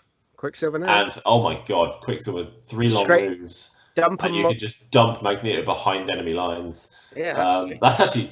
Do you know what? That's actually a great idea. Yeah. It opens up, or just, you know what? I want Scarlet Witch in the middle of the table. Oh my God, yeah. I mean, you probably only need like 4 away, but yeah, there are going to be times where 3 away. That means want that 3 away. Where you're just like, oh, I'm on the wrong side of the battlefield. Like I've killed everything on this side of the battlefield. I've overcommitted. Give me more meat. Like I've killed everything on this side. It's a good card. Any movement shenanigans like that are good. And obviously not being able to teleport a character with an objective is just for balance. So yep. And you know what? The 4 cost actually is mitigated by the fact that if you're playing Magneto's leadership, there's probably a decent amount of power going around. Yeah, absolutely. Yeah. We've got a couple of character-specific cards. And there's actually a lot of character-specific cards. Very quickly, Mystique has Deception, which is her main one. You pretty much generally always see this if Mystique's on the table. It's a free card. It doesn't cost anything to use. You choose an enemy character within range 4 of Mystique. If there are no other non-dazed enemy characters within range 2 of that character, you get to advance the chosen character its speed towards Mystique. Really good for pulling people off objectives, for pulling a character holding an objective to you so you can beat the crap out of them. Just a really useful all-round card, and it's free. Big fan. Yeah, I don't think anyone doesn't like that card. Magneto has a couple, which... Why can I never find them when I want to find them? I got them. Magnetic Refraction. Magnetic Crush? I don't know. Crush. So Magnetic Crush is an attack upgrade. So this is so good, by the way. Yeah, range 4, 6 dice, 0 cost. Well, zero cost, quote unquote. It's a physical attack. Unaffiliated, Magneto may spend 5 power to play this card, so there's the cost. Magneto may use the attack listed above once this activation, so pretty good. When creating the dice pool for this attack, you may destroy any number of interactive terrain features of size 3 or less and within 2 of the target character. If you do, add dice to the attack roll equal to the total, combined sizes of that destroyed terrain. I love this. Before damage is dealt, other characters within 2 of the target character suffer a damage. Oh yeah, this is basically Magneto pointing at a guy, looking at everything around him, and going. Yep, absolutely. It's brilliant. How many did you get? You got 12 dice. 12, I think. Yeah. I got, but and then you killed Beast. And then you killed the guy. I think you killed Beast with the splash damage and just murdered someone, crushed someone. So you crushed Cyclops and killed Beast with the 1 damage. I think dazed Beast. I think it was quite an early game. Yeah, they were both dazes, but it was nice. It was nice. It was unsavory. Yeah. His next one is again something we haven't seen before in the game. It's Magnetic Refraction. It's unaffiliated. It's active. Magneto may pay 2 power to play this card. Magneto gains cover this round, and also allied characters gain cover while within 3 of Magneto this round. Cover's always nice. However, if you are playing Brotherhood of Mutants, which genuinely you are if you're using Magneto, Magneto and Cabal you don't too many tend to use him out because he's 6 power, 6 threat otherwise. If you're using Brotherhood of Mutants, return this card to the available team tactics cards during the cleanup phase. This card may be played again this game. You've got a tactics card that you can use every turn of the game if you want to. And most of the time you're going to have that 2 power. In fact, unless your opponent is the one also playing Magneto and has 2 of the constructs out. Still get it. Oh, you still get it? Of course you do. Yeah, if they're on the battlefield. Yeah. So you're always going to have 2 power, basically. You're always going to have 2 power. So just this is amazing. And cover is huge. Like if you played against Storm a lot, where Storm just grants character. Yeah, you've got to be like camping a little bit closer to Magneto, but there are times when this is just going to be insufferable. Yeah. Now the last 2 are that we're going to mention quickly are ones for Sabretooth. We have Exceptional Healing, which is generally the card people are playing if they're playing Sabretooth. This basically gives you the chance to reduce damage. Costs 3 power, but you reduce any damage you take to 1. Yep. Yeah, that's right, isn't it? Yeah. It is. And the other one, it's Odin's blessing for healing characters. Yeah. Finally, we have the Weapon X program. This is a Sabretooth or Wolverine card. This is one I actually tend to use more than healing, just because I think it's fun. You may spend 3 power to play this card. The character is thrown short. It does not suffer damage if it collides with another character or terrain feature. Obviously, if you throw them into another enemy character, they're going to have to make a dodge roll. I like it, just for a bit of fun. It's not like wow, but wow. No Owen Wilson over here, but it's good. But it's good. And that is MCP. The cards from MCP for the Brotherhood. Very cool. Very powerful affiliation. Lots of, especially with the addition of Scarlet Witch, a lot of new sort of attack types coming in. Tanky characters, fast characters. Oh yeah, they've got a really nice mix.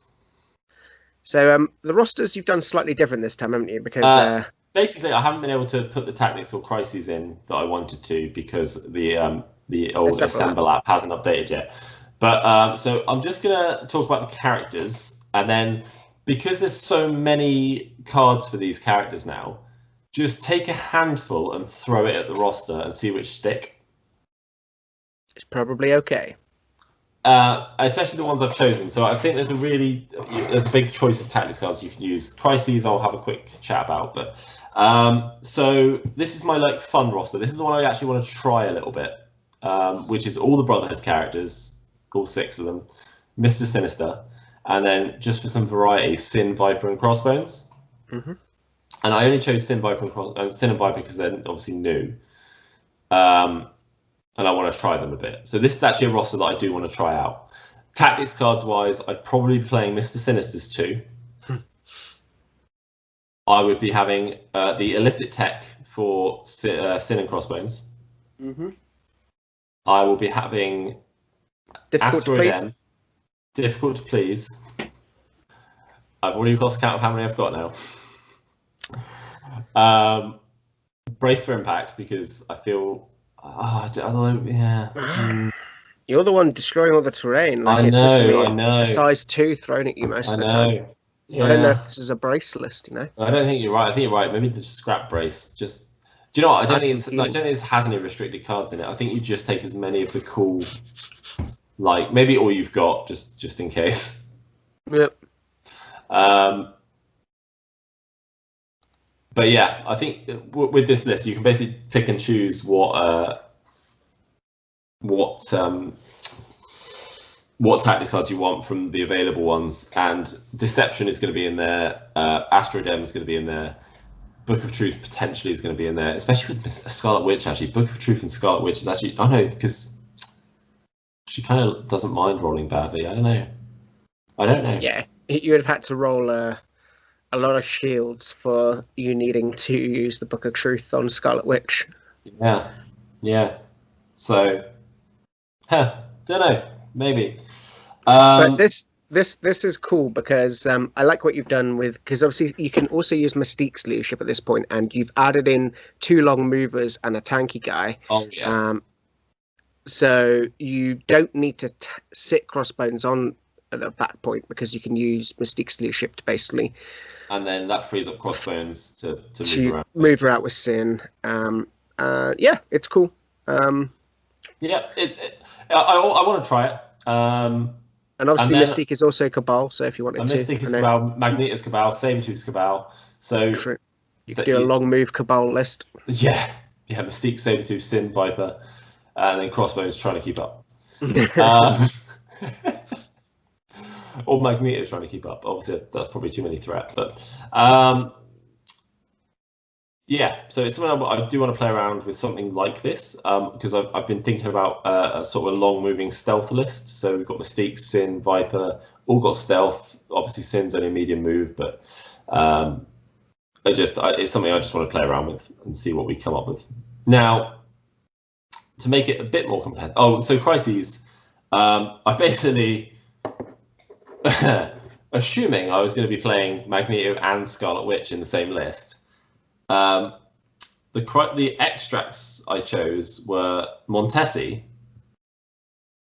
and the 2 new ones, Research Station and Deadly Legacy Virus, because they're all EMAPs. Yeah.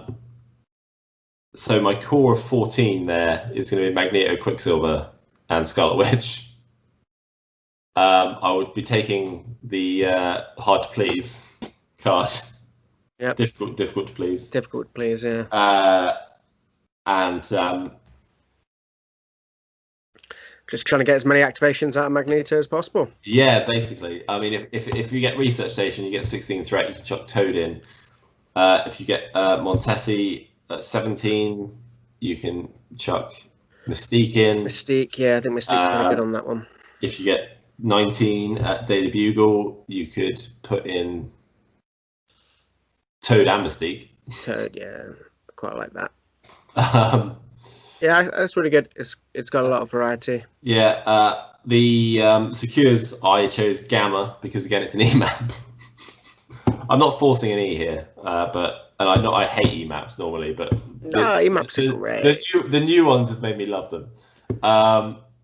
You just punch stuff on EMAPs. That's like the best way of playing this game. But I also chucked in Mutant Madmen, turned City Centre into a lethal amusement park because it's got mutants in it. And Cosmic Invasion Black Order because I quite like that one. But actually, the 18 on Mutant Madmen actually suits it because you could then put in Mr Sinister. Mm-hmm. And then I could have Magneto, Quicksilver, Sinister, and Witch. And then by turn 2, I could, bring in Toad or Mystique. Yeah, or Sin or Viper. Or Viper, and just be like, yeah, they were here all along. Honest, it's not a clone. I mean, all Crossbones technically, but all Crossbones, but he's probably not going to be. Although if Mr Sinister's moved up a bit, bringing Crossbones in might not be so bad. And you also just want something dead. And he, through power, you want to just punch him in the face. So that was the sort of the funsy list, and not much changes competitively. I think just a few tweaks. It sort of pushes it more towards that dual affiliation. Yeah. So I took out Sin Viper, Crossbones, and Sabretooth, and brought in Enchantress, MODOK, Red Skull, and Baron Zemo. Yeah, this seems painful. This is. Again, and do you know what? I don't think I'd change the crises much because they're going to love EMAPs. Yeah, I think MODOK and Mystique together, just rolling up an EMAP. Ugh. Yeah, it's very good. I like this. I think there's enough Brotherhood where you could just play mono affiliation, but I think they almost like tick all the boxes in affiliation now. So now you can just, it's almost like a free second affiliation to pop in there. 100%. You could just drop in a few characters like Okoye is good to have bodyguard. Because Magneto's got his defensive abilities, but sometimes you just don't want him to take that. So someone like Okoye to bodyguard would be nice. A Taskmaster, again, a slightly more defensive character, he could drop in easily enough. I don't know. I like this. I like that. But I don't know. I like Cabal's an affiliation that I want to start playing a bit more again, going back to them. And Brotherhood, I've played lots of. I would quite happily also do a Brotherhood Criminal Syndicate list. But then you're not really getting a lot of crossover. You have to kind of think a bit more about who you're taking. So we shall see. But again, tactics cards on this one, very similar actually. There's so many tactics cards for these characters now that you're almost going away from some of the restricted ones to play the character specific ones. Obviously, Red Skull, you're playing. What's this card? The Dark Rain. Dark Rain.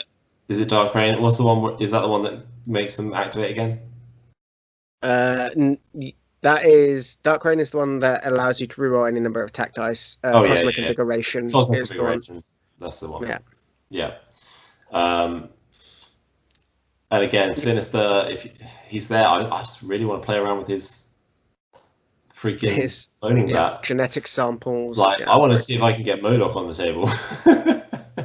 Good grief. That's achievement unlocked. That would be a turn 4 play, but just having a MODOK pop up, but might be a bit late in the game then. Most games tend to end around turn 4 if it's going badly. So, but then again, it might be going very well at this point if you can get MODOK on the table. Yep. So, and crises, like I said, I wouldn't do much differently. I don't think. I probably would maybe drop one of the E's. I'd maybe chuck Hammers in there because Hammers is great. But I like Montesi in Brotherhood because, like I said, energy attacks. They lack energy attacks. So Montesi is useful, but maybe drop Montesi for Hammers and keep the 2 new ones in there because I do really think the 2 new ones are interesting and I really want to play them. And otherwise, the secures I keep very similar. So that was it really. Cool beans.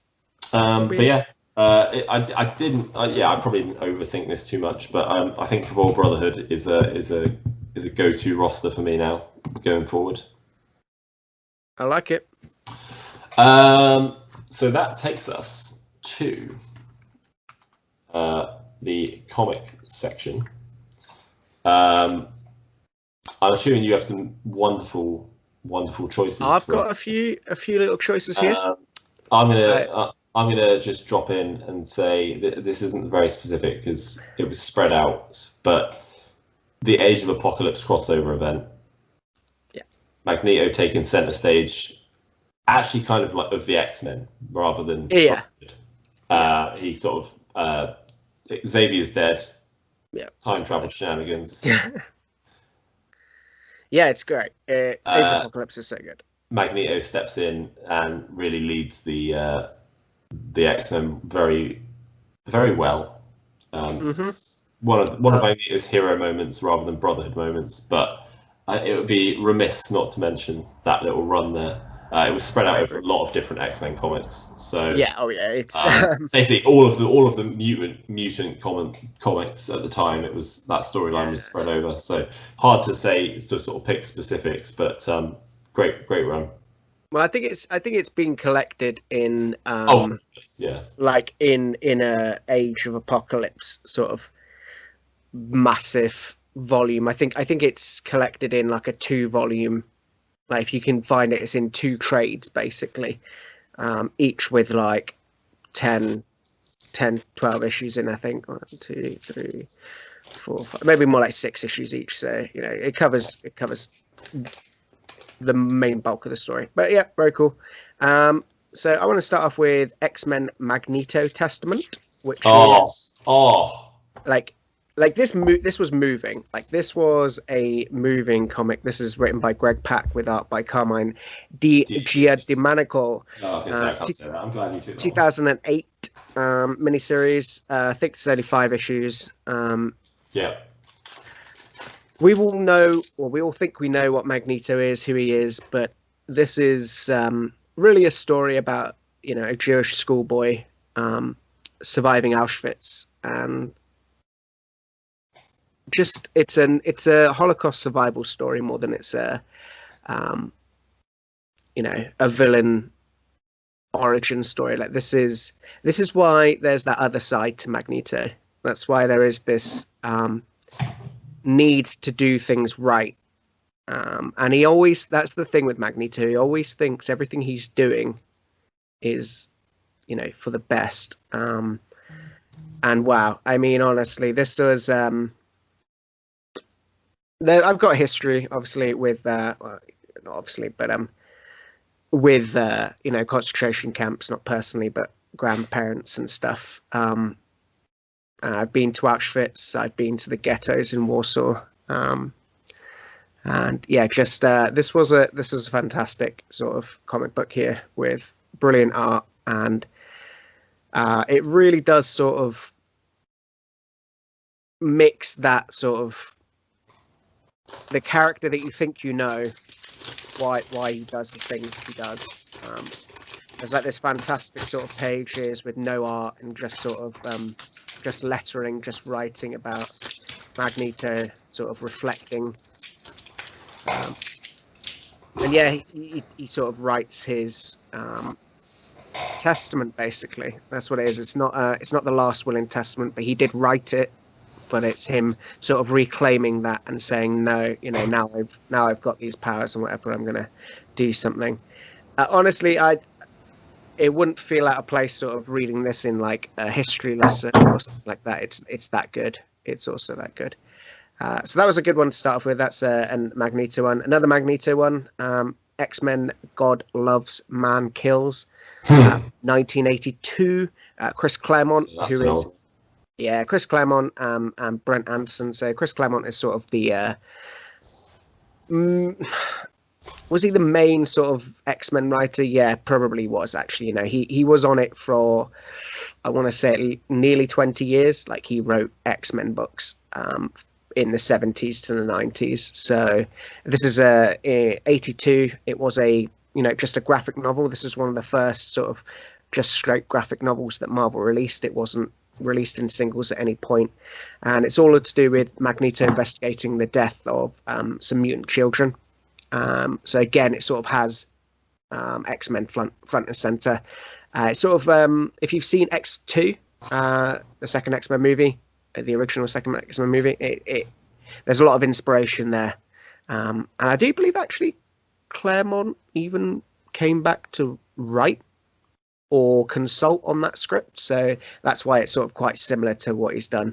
The art is from the 80s. It's not the best thing out there, but it's definitely good for its time, and it's it's good. It's good. There's nothing wrong with it. I don't know why I said that. It's just I tend to like the more crisp new stuff. Yeah.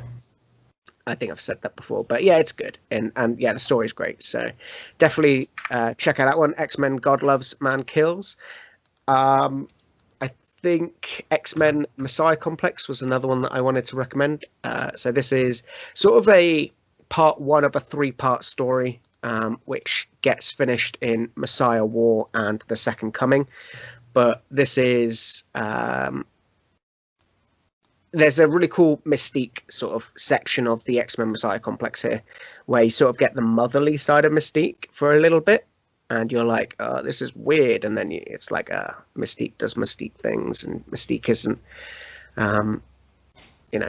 she's never going to be the good. She's never going to be the good gal. But yeah, this is cool. It's all to do with, there's Cable, there's the Brotherhood, there's normal X-Men. Mr Sinister makes an appearance. It's basically post House of M, which is another one I was about to talk about as my, this is the Maximoff storyline. Like this, like you should read that one. You like, it's 8 issues written by BMB, Brian Michael Bendis, up Olivier Coipel. It's great. I mean, it follows up Avengers Assembled. So unfortunately, Scarlet Witch has had a bit of a mental breakdown, and she utters those infamous lines, no more mutants. And yeah, it's great. Like I reread it when I wanted to get a little sort of jog memory for WandaVision. Just wanted to get some more wonder in my life, and yeah, it's brilliant. Art's fantastic, so pick that one up. But Messiah Complex sort of spins out of that, all to do with all of these different factions trying to get hold of the first mutant baby born post No More Mutants. So yeah, it's really cool. Definitely read that one, and I have no doubt if you read the first part, you will probably want to be reading the next 2 parts of that one as well. So yeah, definitely Messiah Complex is worth a read. Like I said, Mystique does have a big part, and the Brotherhood are in there as well. So that was my little thinking of there. But I think along with the Age of Apocalypse, X-Men Magneto Testament, God Loves Man Kills, House of M, and Messiah Complex, you got a lot of storylines involving the Brotherhood guys there, for sure. Yeah, and just go watch the first season, or like the first couple of seasons of the old X-Men animated series from the 90s. If you want some good old-fashioned, Yep. Not even old-fashioned, like just it's so good. It stands the test of time as a cartoon. It really has. Same as the Spider-Man animated series from the 90s. They're just great. So yeah, just go watch it. Cool. So that's a look at the Brotherhood. A really interesting up-and-coming faction. I think they were strong before. They just got a huge amount stronger. There is so many sort of card combinations for them now. Like I said, so not many specifics, but all the characters in there have cards. They can do something. Sabretooth has 2 cards he can use. Quicksilver's got 2 cards he can use. Scarlet Witch has got 2 cards she can use. 3 technically. 3, yeah. Obviously, Mystique's got 1. Toad is the only one that doesn't have a specific card in that roster. Magneto's got 2, and obviously then you've got the few actual affiliate cards as well. So many options there. And if Sinister does get added to Brotherhood, like I said, I don't think he needs to be, but I think he might be. Still wondering. He might just be unaffiliated. That's also a perfectly reasonable option. But we are now going to take a look at one of the previews we've had. Well, I think we're going to be getting him pretty soon, aren't we? By the sounds of next month. A couple of weeks. Early next month. Yeah. 3 weeks time. 2-3 weeks. 2-3 weeks. Could be 3 or 4 weeks, but it's weird because we got obviously the boxes we talked about, and some regions haven't got that, and some regions have this one. So I think it depends whereabouts on the planet you are. But we haven't received Luke Cage or Iron Fist yet, and today we will be taking a little look at Power Man himself, Luke Cage, alter ego Carl Lucas. That right? Yeah, apparently so. I mean, it is, but not on this card because it just On is this card. Cage. Yeah, that's what I thought. Yeah. That's fine. All good. But he is a 3 threat, size 2, medium move, 6 stamina. That's pretty big. With decent defenses of 4 physical, 3 energy, and 3 mystic. So I think for 3 threat, that top line there looks pretty good. Wouldn't you say so? I think he is a solid 3 threat character right there. Above average defense, above average stamina. Yeah, happy with that. Brilliant.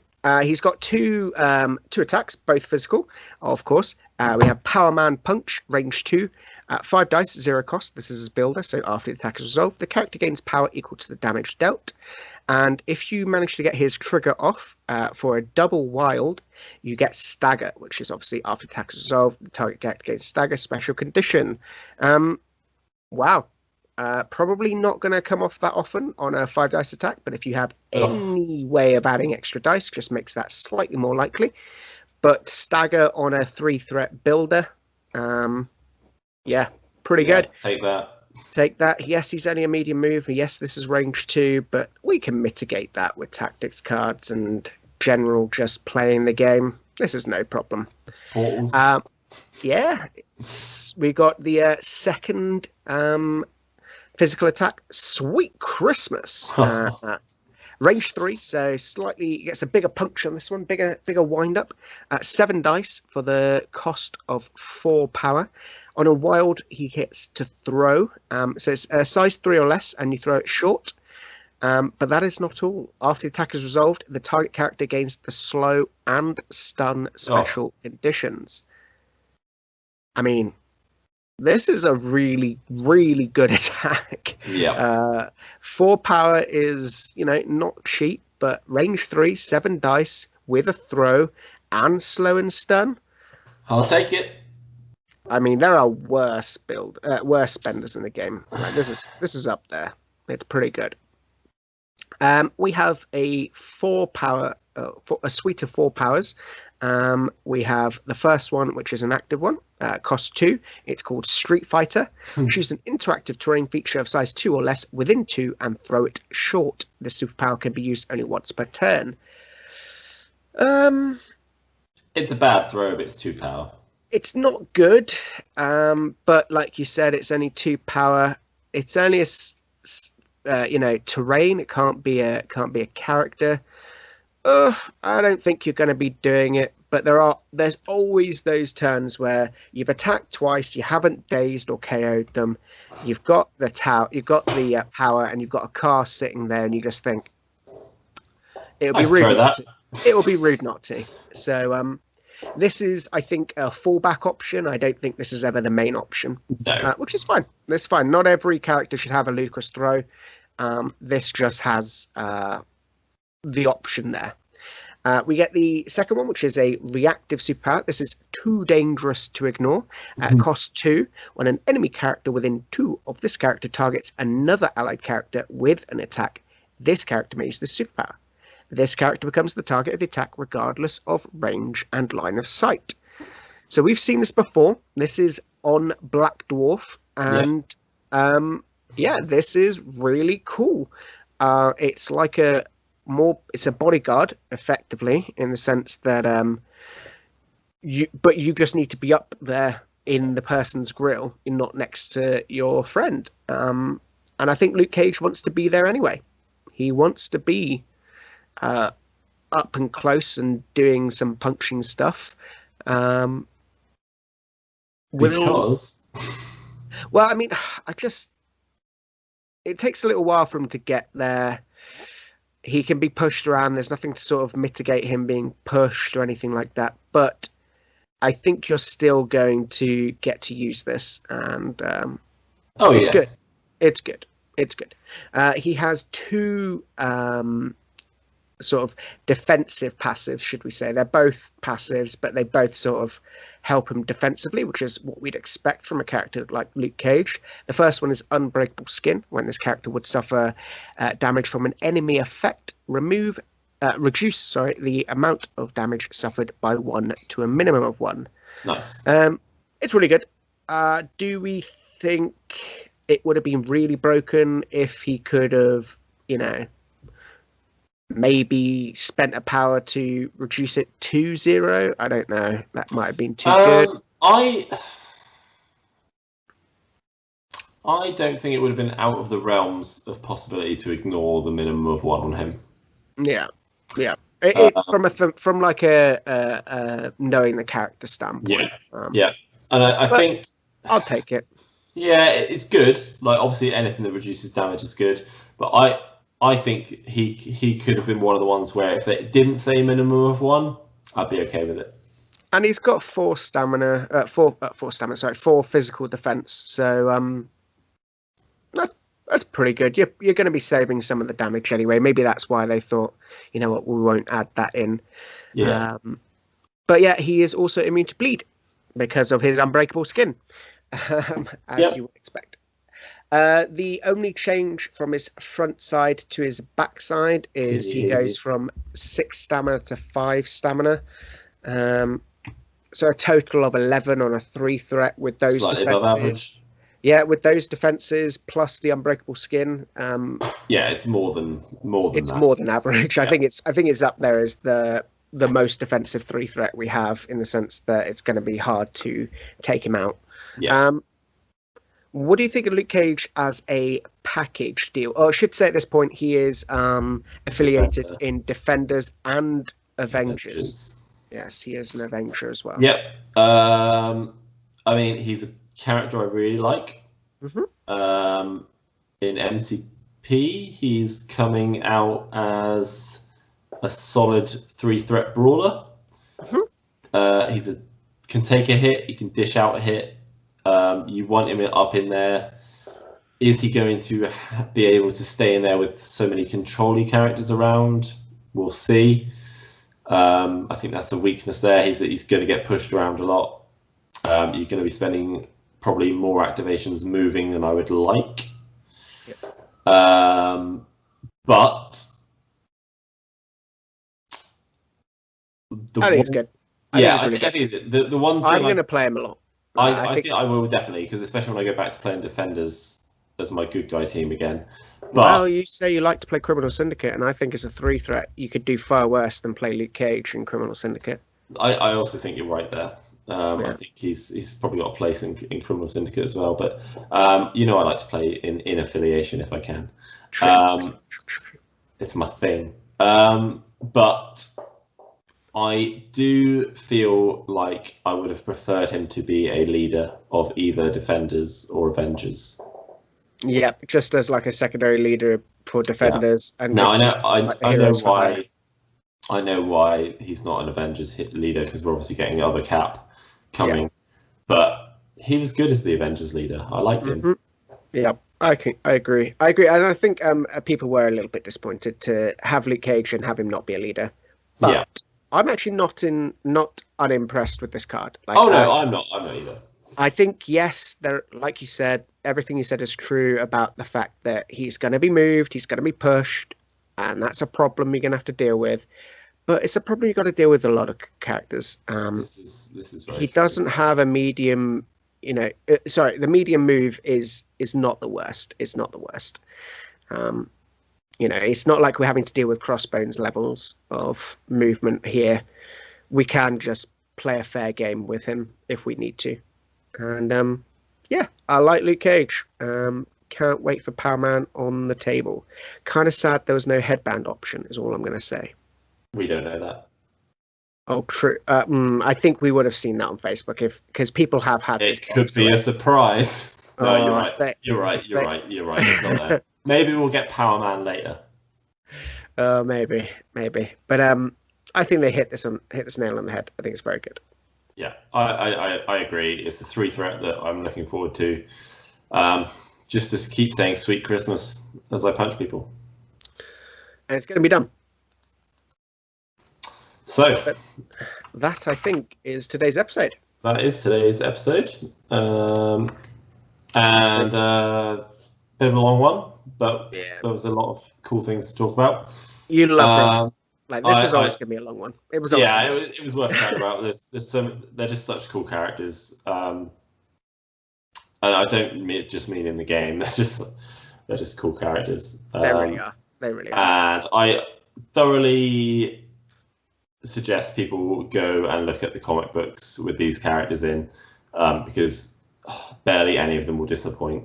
I can't remember what the series is called, but when Toad leads Brotherhood for a while, things get weird. But Toad's quite a good leader, actually. Just pointing that out, he steps up. He does step up. He does step up. I'll give you that. That's actually when he gets his acid spit as well. Yeah. That's when the secondary mutations. Yeah. Very cool. So that's pretty cool, actually. But yeah. So that's the episode. Thanks for listening, guys. Obviously, give us a like and subscribe if you're enjoying the content. Give us a shout if you want us to cover anything specific. And as of next week, we can finally meet up to play some games in person, which means I'm going to have to paint some terrain. But we are going to get some live games filmed on the table. It also means we can take a break from some of these shows, because we're running out of affiliations, and we need some more characters released, because I'm not doing Spider-Foes until I've got Lizard and Craven and Mysterio and Carnage in hand. No, and Black Cat. No. But I agree. I think we've done some bat reps on TTS. We've done these, and I think maybe we aim to try and get one video out a week, whatever it be, whether it be a Talking Heads or whether it be a bat rep. I think that's a fair shout. Yeah, I think that's okay. But I'll leave it a surprise as to what affiliation's next. I'll just leave that little. I could do. To be fair, I do love X-Men. In fact, I might. There's just not enough. Is there enough to talk about so far? Yeah, why not? But there's also a lot for Defenders as well, so could be Defenders. Love Defenders. Yeah. But until then, thanks very much for listening, guys, and we will see you very soon. Bye.